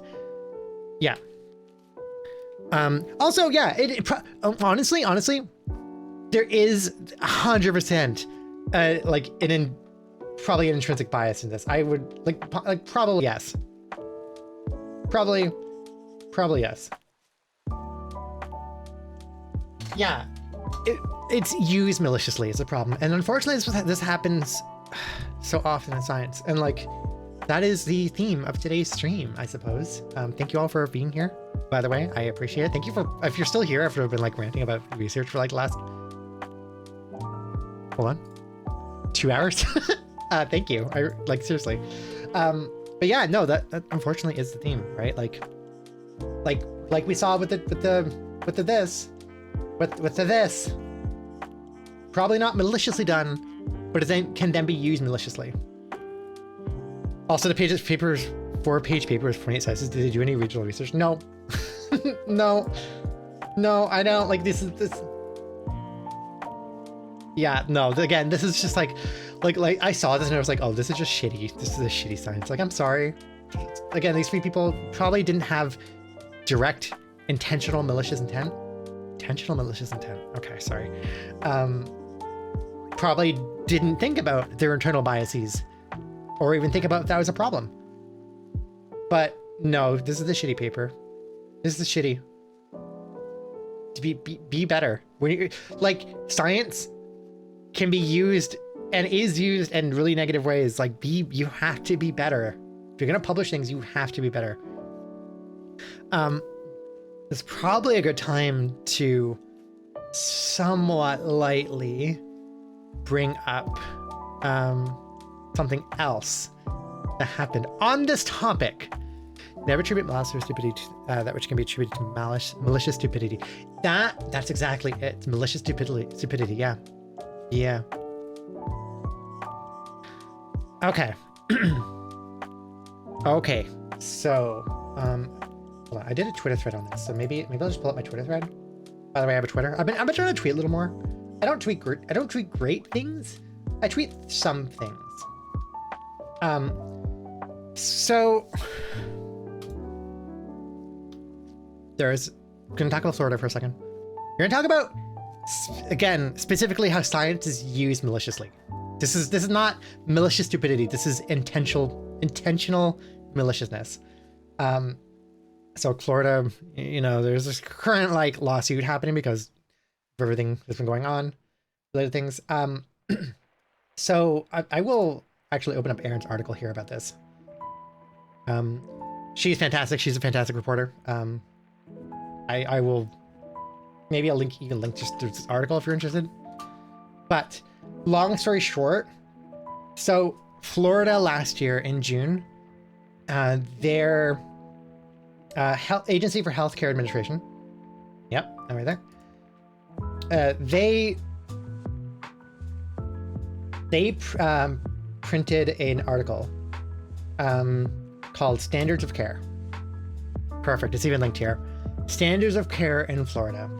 This little research document was put together by again the Agency for Healthcare Administration, and basically is meant to act as like this is the standard of care that should be applied to trans people, based off of literature research, and it is fucking malicious, disgusting, lies, and like manipulation of data. It's really bad. Like, long story short, this document basically says, oh yeah, HRT does nothing. Actually, it's super harmful. The surgeries do nothing. Actually, they're super harmful. You should do nothing for trans people. That is like, and here's our heavy quotation research on this. Here, available medical literature provides insufficient evidence that sex reassignment through medical intervention, which includes HRT, is safe and effective treatment for gender dysphoria. Studies presenting the benefits to the mental health, including those claiming that the services prevent suicide, are either low or very low quality and rely on unreliable methods, such as surveys and retrospective analyses, both of which are cross-sectional and highly biased. Rather, the available evidence demonstrates that these treatments cause irreversible physical changes and side effects that can affect long-term health. So basically they say all that research out there that says good things, that's all bad. That's all bad, low quality, shitty research, bad research. And actually, the evidence we have say that is the HRT bad. Am I call Bush on that? Yeah, literally anybody should be able to call Bush on this. And people did call Bush on it, actually. So that was published in June 2022. A Yale review. So a bunch of researchers from Yale got together, did a 30-page takedown on this document, and they concluded essentially that, like, yeah, no, this is like disrespectful to call this science. What is Aaron quote? We are alarmed that Florida's healthcare agency has adopted a purportedly scientific reports that so blatantly violates the basic tenets of scientific inquiry. So repeated and fundamental are the errors in the June 2nd report that it seems clear that the report was not a serious scientific analysis, but rather a document crafted to serve a political agenda. Yeah, which like especially as a trans person or any queer person could look at that and be like, yeah, obviously that's what it is. Here's some time to be like, yeah, no, that is exactly what this is. Scathing. And then recently, the reason why this is in the news a week ago, 10 days ago. So as part of the discovery for the current lawsuits happening in Florida about gender affirming care, there is direct explicit evidence that this document, which by the way, was used essentially to ban gender affirming care. Like, this document exists and it is used by politicians to point at and say, well, look, here's evidence that actually the HRT is bad, so we're banning it. That's the purpose of this document. And there's like explicit evidence that this document was created explicitly with the intent to get gender affirming care banned. This is like the vaccines cause autism on a big scale, essentially. This is maliciously created and put together with the intention to hurt and kill trans people. To have gender affirming care banned, like before it was created, like they already they knew what the result was, what they wanted it to say, essentially. And yeah, that's not good. Also, the people they got to like help with that document were like very high in like trying to promote conversion therapy and stuff like that. So like it's despicable. It is absolutely despicable. Yeah, but like this is the thing that gets me. Like there is a lot of hesitation from marginalized communities for science to be done on those marginalized communities because of the harm that can be used against them, because of how it can be used. The research can be used to further marginalize those communities. We see that with autism research. That is happening with transgender research, and that makes it so we a lot of trans communities and queer communities and neurodivergent communities don't want research on them because it's just used to hurt. But the kicker is that it doesn't matter anyways, because they'll just fucking make up what they want. This is a document actually full of lies and manipulated data to say the message they wanted to say. It doesn't matter whether or not those studies were done. They say it anyways. And the thing that really fucking hurts about this is this document exists now. This is already being used, has been used, and is going to be continued to be used to hurt trans people and to hurt queer people. This gives politicians something to point at and say, well, look, the research says what I want it to say. And a lot of people, it's a lot more nuanced to actually go through and disentangle and deconstruct, to criticize, to tear this down, that a lot of people don't care about. People just hear and see the abstract, the result, and that is going to be what's purported forward, regardless of whether or not this has been torn down completely as lies. It should be forced to be redacted. It absolutely should be forced to be redacted. But again, with the vaccines and autism thing, the paper is redacted. The paper has been redacted for a very long time. That there's so much work to try to undo the damage of that, and still that's being pushed. Still people talk about it. Still people push that idea. This has done damage, and this is going to continue to do damage, and it's this is already out there. It's I know, more serious, but again, just the science has a complicated relationship with marginalized groups, right? And this is why this is what we're all afraid of happening, and it happened anyways. You know? And it's not like the papers that it was looked at were also malicious papers. They just distorted the data to say not what the paper said. Yep. Yep. Okay. I think that's the end of my science. Oh, I mean, I could talk about it. Well, maybe I could say the Dunning-Kruger effect for later. Long story short, if you've ever heard of the Dunning-Kruger effect, I think it's a lie. Or it's been kind of debunked. You gotta go. Bye, Tawny. Bye. But yeah, no, that's is that, can this be the end of the science section? Are we done the science? I think it's basically all I had to rant about. You see, just even that, the stuff doesn't stop there. The laws that pass in one state get picked up, pervaded in other states. My state of Kansas copied the Florida Bath. Yeah, this has multiple layers of long-standing reach. Yeah. So yeah, Chloe, exactly. Unfortunately, really, and this is, yes, really upsetting and angering, but it's good to be aware, I guess, of the fuel that's they're using to fire at us, I guess, of their weapons, I suppose. But yeah, the Florida ban is and has been and will probably continue to be used to push further things in other states, and it is used in that document. This could have further reach in other countries too. This is a document that anybody can look at and reference. This is bad. Finally, Jimmy Brown. Hi, Stone. Good. And just the infertile people literally aren't male or female according to my state. They're disabled. Yeah, it's disgusting. It was meant for Google. Wow, that's great, awesome, proud of you. I once saw a blog on climate change saying it was bogus because of the clouds or something. It was a while ago, but it cited actual science, and I read the article. It literally said the opposite thing, but it doesn't matter. It doesn't matter because, again, there was a bit of a nuance that for a large, and this isn't this is not criticism on other people for not being able to digest papers. It is hard. It's difficult. This is not a criticism on you. It's not your fault. But it is it takes a lot of energy and work to like, and it is a nuanced thing to like look at a paper and actually dissect it and criticize it. Not just take it what its face value, but actually like process it for yourself and come to your own conclusions about it. That isn't easy to do. And oftentimes it's hard to do if you're not in the field.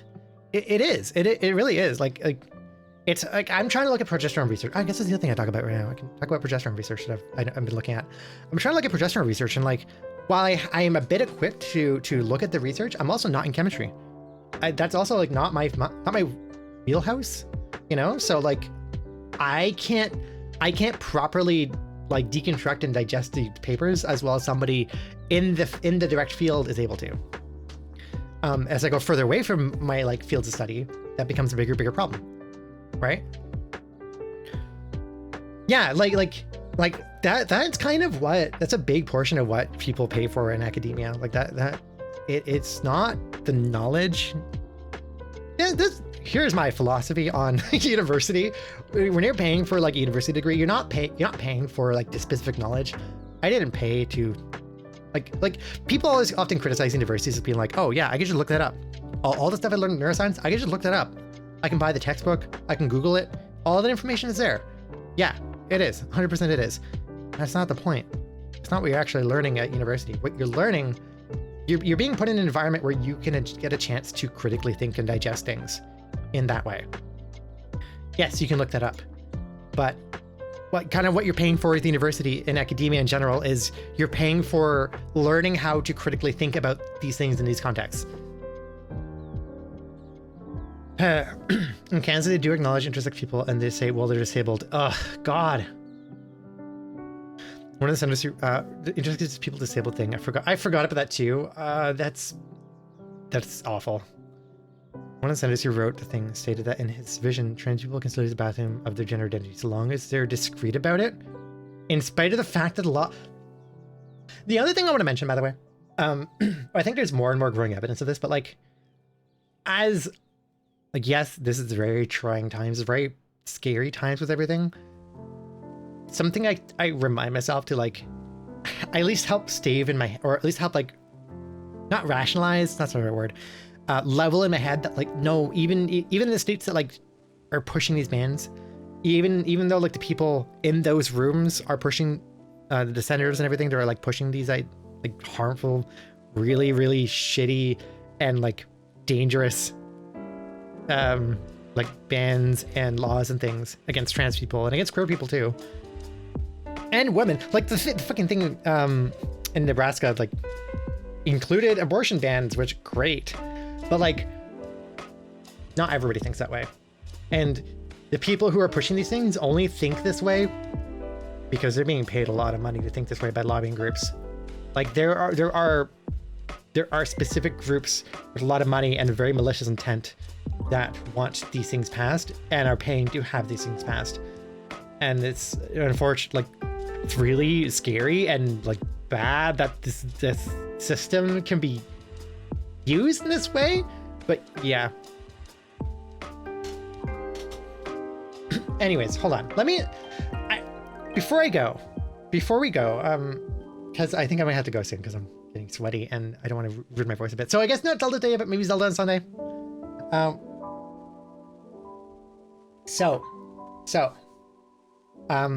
It's a bit of a turn on topic, but still related. Let's lighten the mood a little bit. Next on discussion list, let me talk about progesterone. I'm not done my research on this, so I'm not fully prepared to give you a full review, but I wanted to mention something. So I've been wanting to get on progesterone as part of my HRT regimen for a while, and the response I've gotten from let me get something in Google first before I start talking. Do this one. Is it? That is it. I will share with you this. I also want to share with you this. Okay. Yeah, okay. And. Sorry, just making sure I have everything available to me.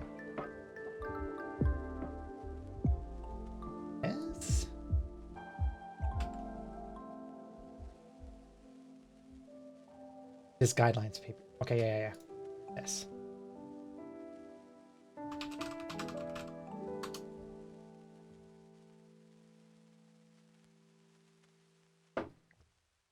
Okay. So I've been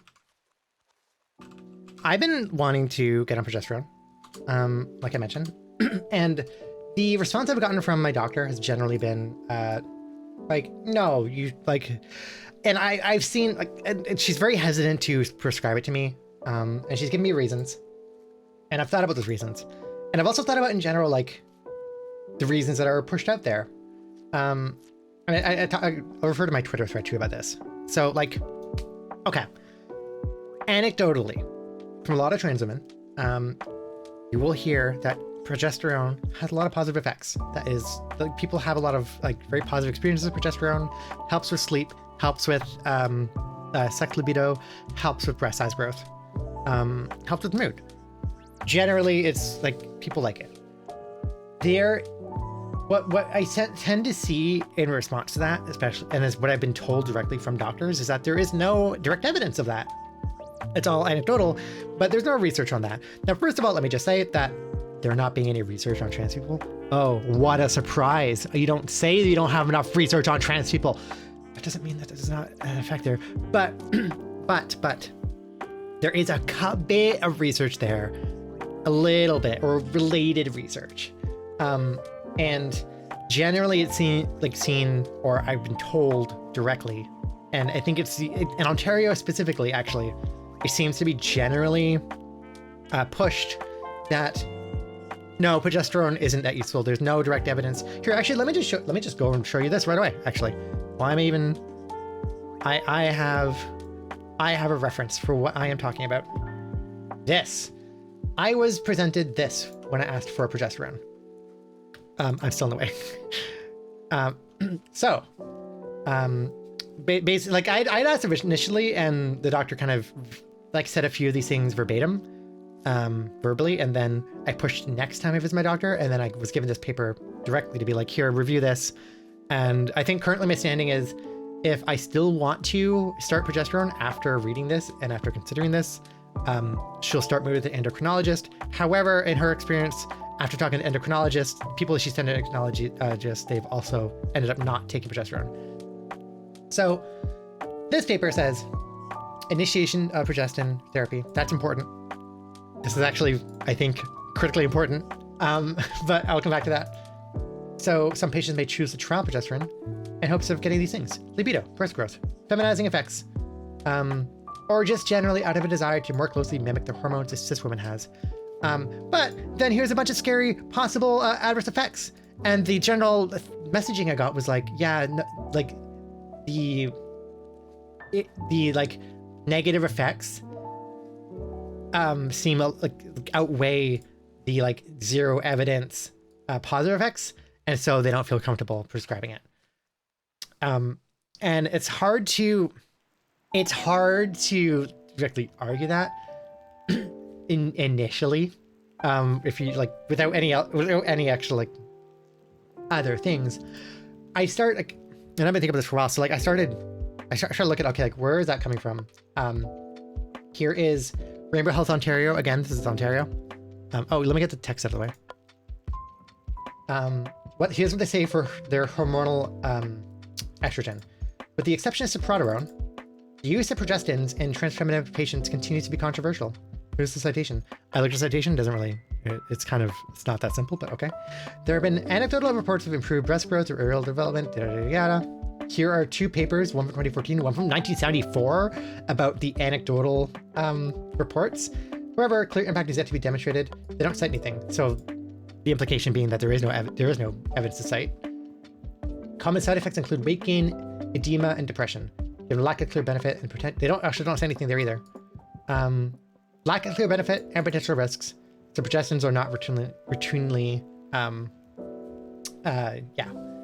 So when I try to go a little bit further in this, be like, I need more than that. So here's that's basically a quick summary. Here is their actual document on, this is the Ontario primary care for trans and non-binary patients, which Ontario generally is very good and respectful to trans people. right? With the exception of progesterone, progestins continue to be controversial. Yeah, same thing. They have more citations here, so I could look stuff up. Yes. Progestins. So, the common doses of progestins are micronized bioidentical progesterone or medroxyprogesterone acetate. Risks are lower with micronized progesterone than medroxyprogesterone. So the former is generally chosen. And then I started thinking about something that I've been, also it's progestin, not progesterone. Yeah, that's what I'm getting at. So I started thinking about like what I was told, which, so here's what I wrote about on Twitter when I was kind of thinking about this. So actually, no, I'll get to that.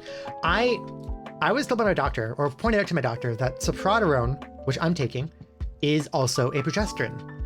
And this was also done in like the implication of that statement was, oh, you're kind of already taking a progesterone. And that always sat really weird with me, being like, what, really? What? Am I already, what? What do you mean? My anti-androgen is also progesterone? So yeah, thonk.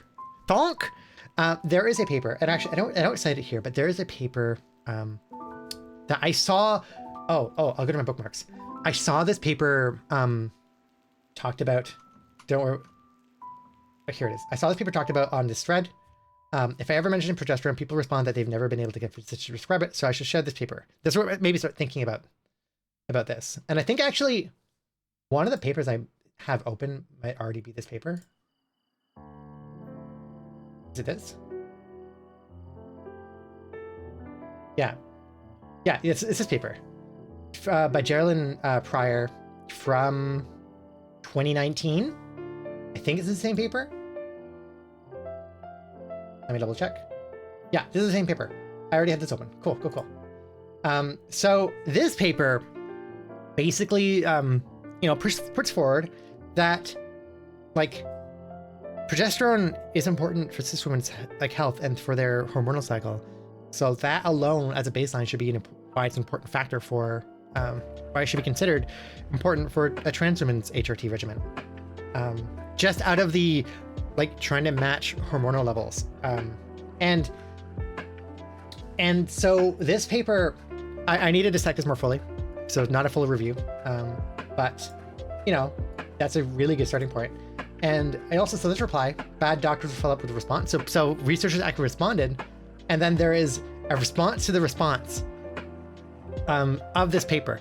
And long story short, there was a few criticisms that people had about the paper. One of which, a big one being, a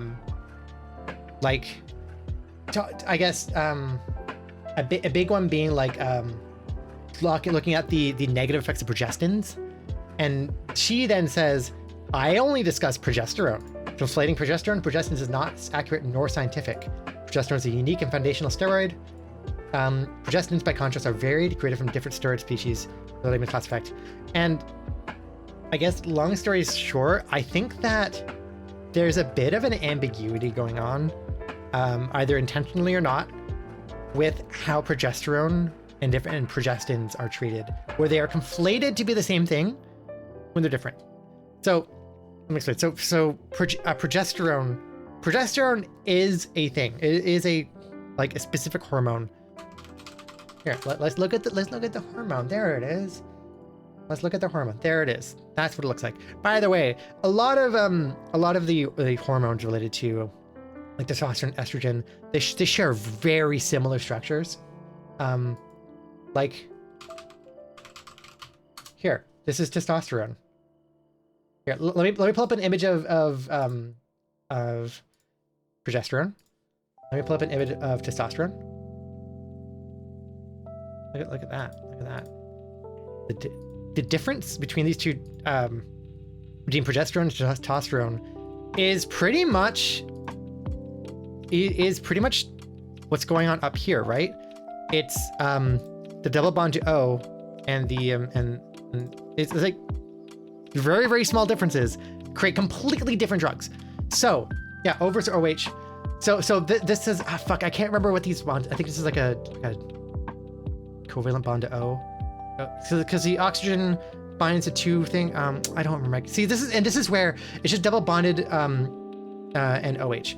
This is where like my lack of chemistry knowledge is hurting me. If I had more chemistry knowledge, I would feel more confident in this. Oh, there's some stuff I totally want? Okay, sure. All right, anyways. Yeah, change tab. Okay. I just want to, as an example, like these hormones are already very similar. So what's a progestin? A progestin is a, here, actually, I think there's one that had an image that I liked. One paper. Here, this one. A progestin is a synthetic chemical hormone derived from progesterone, but not specifically progesterone. It's not identical to progesterone. For instance, this was an interesting, I guess an interesting comparison I saw from this one website. Again, not in chemistry, so I can't like make this claim myself. I'm just going to reference the website. Levonorgestrel. This is the Plan B pill. This is the Plan B pill. This is the morning after pill. It's a progestin. That is a progestin.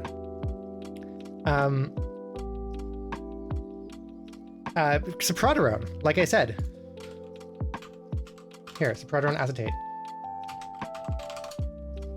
Sopraterone acetate is also a progestin. It's a bit more complicated, but this is also a progestin because it's based off of. I think the designation of progestins, as far as I understand it, is if they bind to a specific receptor that's used in the or related to the menstrual cycle. That's what designates it, whether or not it's a progestin. But progestin is a wider range of drugs and chemical structures that aren't just progesterone. Micronized progesterone, by the way, instead, is actually bioidentical to progesterone. But what I'm noticing is that like a lot of these papers, when I look at papers trying to like look at if like progesterone for trans women is harmful or anything, and when I see citations for something, and I have seen some citations for like, oh, here's a progestin, progesterone is harmful or it can cause some sort of heart issue is mainly what I see. It's mostly about medroxyprogesterone, which is not progesterone. This is a progesterone. This is chemically different from progesterone. It might have a similar property for one receptor or two, but otherwise it is a different thing. So like to conflate all these chemicals, progestins, as the same thing as progesterone, I think is very inaccurate. But unfortunately, I think that's what's happening. And what ends up happening is that like, I think a lot of the effects for progesterone that people talk about are actually for instance, there is a women's, Women's Health Initiative study, a big study looking at medroxyprogesterone in postmenopausal women, I believe, and seeing some of the negative effects that are basically used to say, yes, progesterone has negative effects that you need to, or adverse effects you need to be worried about in trans women, but they're different. They're not the same thing. These are not, like, yeah. So, and so I don't know. I guess my like intuition, like when I want to like really try to dive into is looking at like, yeah, a lot of things are just conflating progestins together, and that's not all the same thing. Like this says progestins. It excludes sopraterone, which is a progestin. It excludes sopraterone and says like, yeah, all other progestins have these negative effects and they don't have any effect.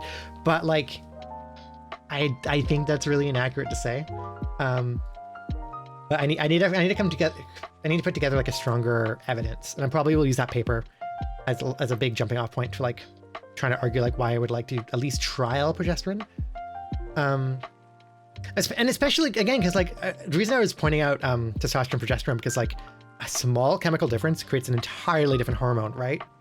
Progesterone and testosterone are very identical except for a very small difference, and they do very, very different things.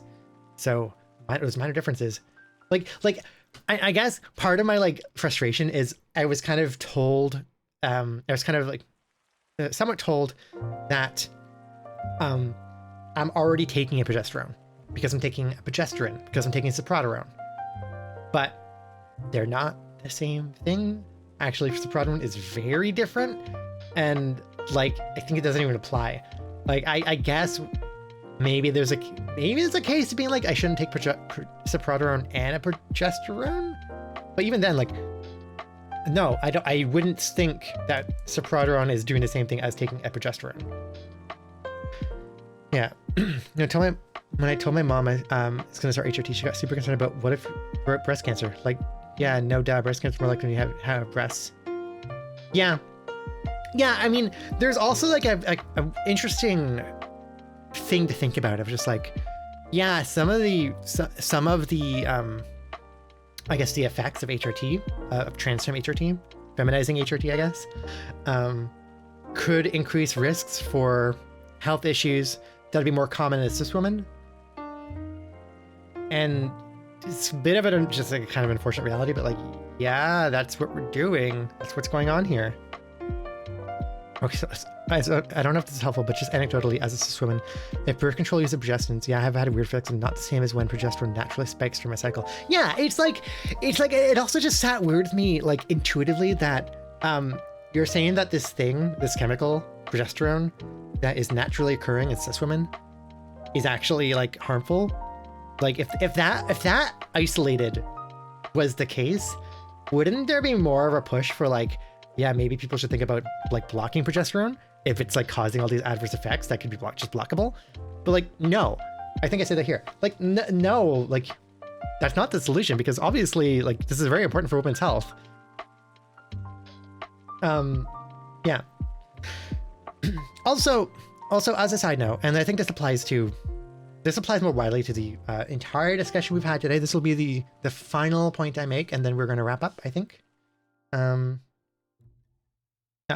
Besides just one of like what I say here, like, yeah, there's little evidence of the benefit of progesterone in trans women, but that's through the lens of what the research is looking at. Actually, yeah, that's what I'm talking about. Okay. Sorry if I'm scatterbrained. I feel scatterbrained. But the last thing I want to mention about this whole topic, talking about transgender research in general, is research is very limited to the lens that it looks at things. It only goes as far as what it measures, as for what it looks like, right? So, and this, I mean, probably sounds very like, yeah, no doubt, but like actually it has, I think, a pretty wide-reaching, I guess, influence on like how you should think about research, because like, you know, if transgender research pretty much boils down to looking at gender dysphoria, looking at breast growth. Little studies I've seen, the one study I've seen trying to look at, looking at like seeing at the anecdotal evidence of progesterone intervention, if those have any effect. I saw like, okay, it looked at like depressive scores. It looked at, I think it looked at breast growth, which also, again, maybe we should just question in total, like always, like breast growth in trans women measurements. It looked at sleep quality through like surveys and stuff, and that study in particular I'm talking about found no effect.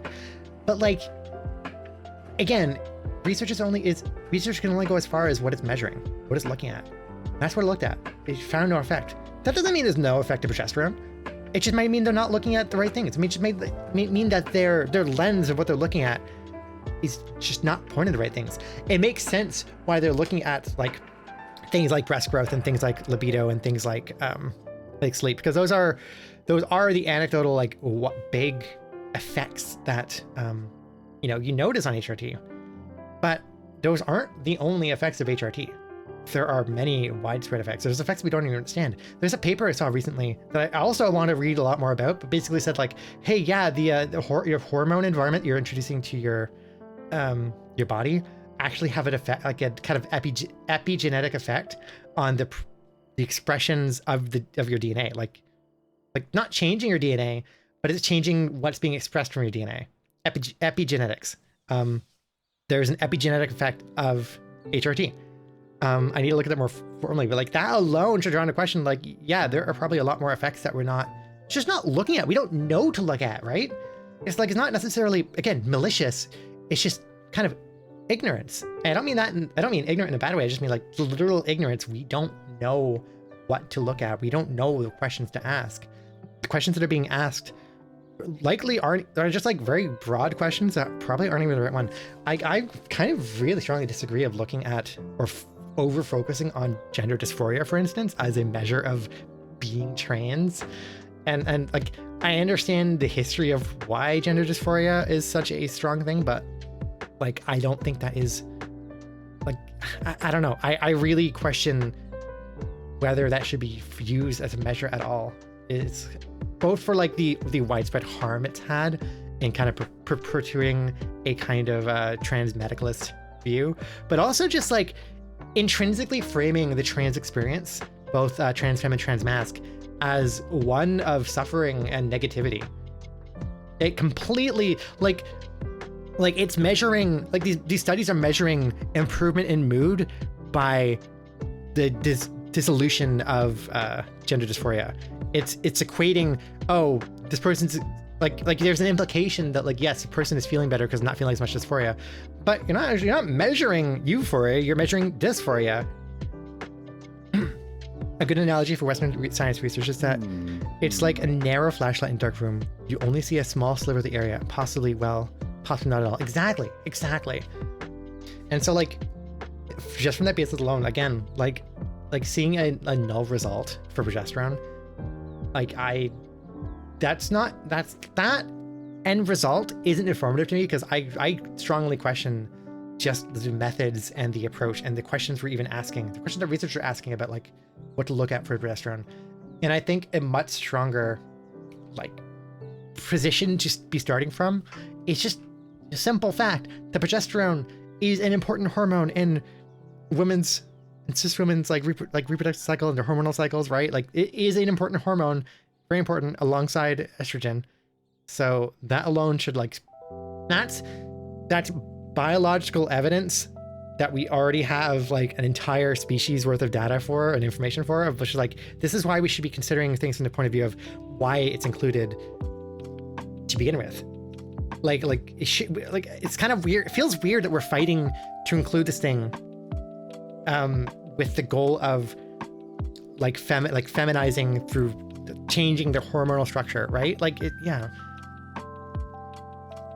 The only reason it is experimental is because we get ignored and shoved to the side, and have been for centuries. Gender dysphoria is what the most obvious something's wrong measure, but gender euphoria is even just, this is what I want, are equally there. Yeah, I know of, or I know that there is some research groups that wanted to like try to come up with a standardized measure for gender euphoria to counteract this idea. I don't know if that's like been done yet, or how long that's going, or how well that's going, but yeah, there needs to be a shift in research, and unfortunately, I feel like it's not going to happen for a while.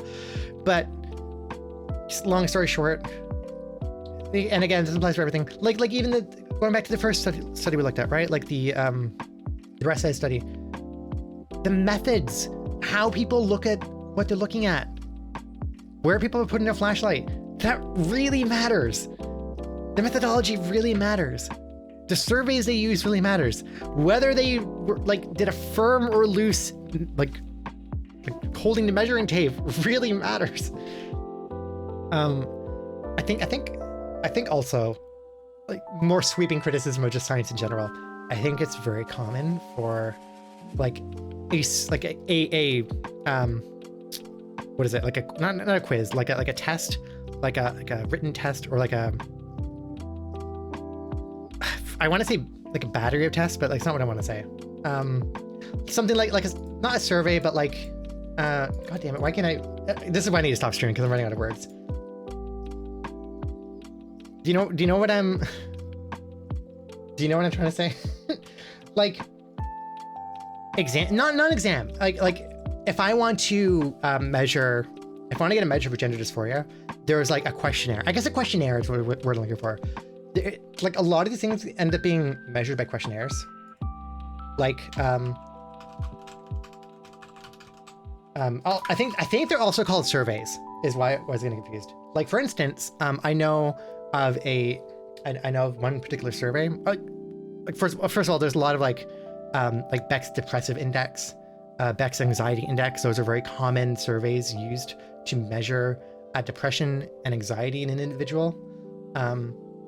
I know of a survey called the Oxford Happiness Survey, which is meant to measure or give you a measurement of somebody's happiness, I guess, in the moment. And oftentimes these are just like a set of questions that the participant needs to answer, right? It's very common practice for just like for people to be like, yeah, this is the standard survey that we're going to use for looking at depression, and that's what everybody's going to use. And that's and like, yeah, that's not inherently bad, but also have to keep in mind that the results are only as good as the survey that they use. Like it's very dependent on the methodology. Results are very dependent on the methodology. They're intrinsically dependent on the methodology. And so like the surveys that people are using for gender dysphoria, how they're measuring gender dysphoria, like that is actually very important. And we should always question like whether or not those kind of surveys, those questionnaires are like adequate, if they are proper, if they're like, you know, like we should question whether or not that's actually measuring what we think they're measuring. Yeah, self-reported data. That is the way that a lot of like these kind of things are like for instance, I mentioned I saw a study. I don't think I can pull it up right now because I don't know where it is. But I mentioned I saw a study that like tried to look at the anecdotal results of progesterone for like breast size, libido, sleep quality, and they found no result. That was all done through like indexes, through surveys, through self-reported questionnaires from the participants. They just came into a room, they filled out the questionnaire, that was their measurement. Like it's not like 100% bad, but I think should be drawn into question, I guess. I also just like generally don't trust survey data in general. I don't trust self-report from people. As a Bayesian researcher, as somebody who looks at human behavior in research, as somebody who, yeah, like I'm as a behavioral researcher, I guess, looking at like computational modeling of humans, I don't trust what people say. I trust what people do. I trust the behavior, because oftentimes, if you just ask people, you know, what did you do? Why did you do that? Like, what was going on in your head to do that? Why did you get that result? What's your confidence of result? You're not actually getting what you think you're getting. You're getting their own evaluation of things. When you do something like an Oxford Happiness Questionnaire, like there are more factors than just like a raw report of their happiness on those questions. You know, like there are other factors, interactions involved, sometimes very complex. Could even be like their own biases for how they want to respond to different things. How people, what does moderately disagree mean versus strongly disagree? What is somebody's boundary for that? That's different for different people. What is their interpretation of the question? Like one question on the Oxford Happiness Survey is, I feel that life is very rewarding. That interpretation is going to be different for people. It's social science methods, but like this also is very strongly used in a lot of clinical methods. Like again, the way the depression is measured in people is through something called the Beck's Depressive Index. There's other things too, but that's a big one. It's the same shit. It's the same shit. I have a hard time parsing social science methods. I was trained in natural sciences. It seems like a totally different beast. But context around the interpretation of subjective results seems crucial to understanding. Yeah, no, I'm like natural sciences and empirical sciences woman here, and like, yeah, no, that's still my like uneasiness with kind of social science methods of just like, I don't like, oh, what are you doing? What are you doing? Yeah, I don't know. That's just a greater criticism of like survey data overall and reliance on it. Outside of the scope of whatever the hell I was trying to attain with the stream. Anyways, I have been talking nonstop for like, how long have I been streaming for? 3 hours. I should have. This is nice stuff. This is nice. I'm glad we streamed. I'm glad we did this. Thank you again for hanging out and chatting, everybody. I've had these thoughts, I guess, in the back of my head and been processing them, and I've even written about them on Twitter and stuff. And like, it's nice to actually talk through them. It's just scientific rants. Yeah, not every stream will be like this. Probably let's make Sunday stream like a chill stream. I think I need a chill stream. But like this is like a lot of pent up like science rage, I guess, for the past few weeks. I need to get out. Yeah. Thanks for stream. It's been very interesting. Take care. Take care. Yeah, let me see somebody to raid to and go say hi to you.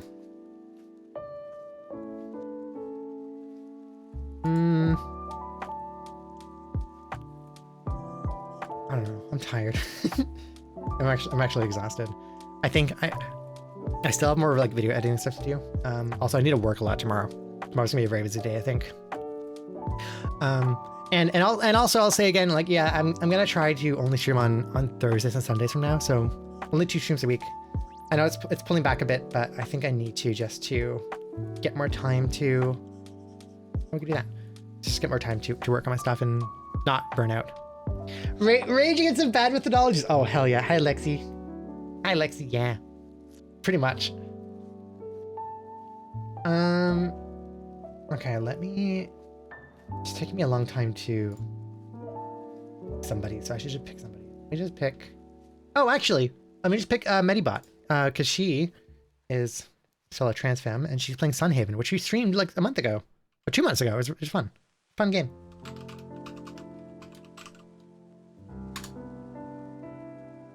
Here we go. Still need to. No, don't do that one. Get out of here, Tom. Oh wait, no, I didn't mean to ban Cog. Oh shit. Oh no. Oh, I'm sorry, Cog. Oh no, it's okay. Unbanned. I unbanned. I misclick. My precious boy. Aww. Here, let's do. Wait, where's my cozy Kai2 ink? Is this it? Yeah. Let's do this one. Let's do this. We'll do.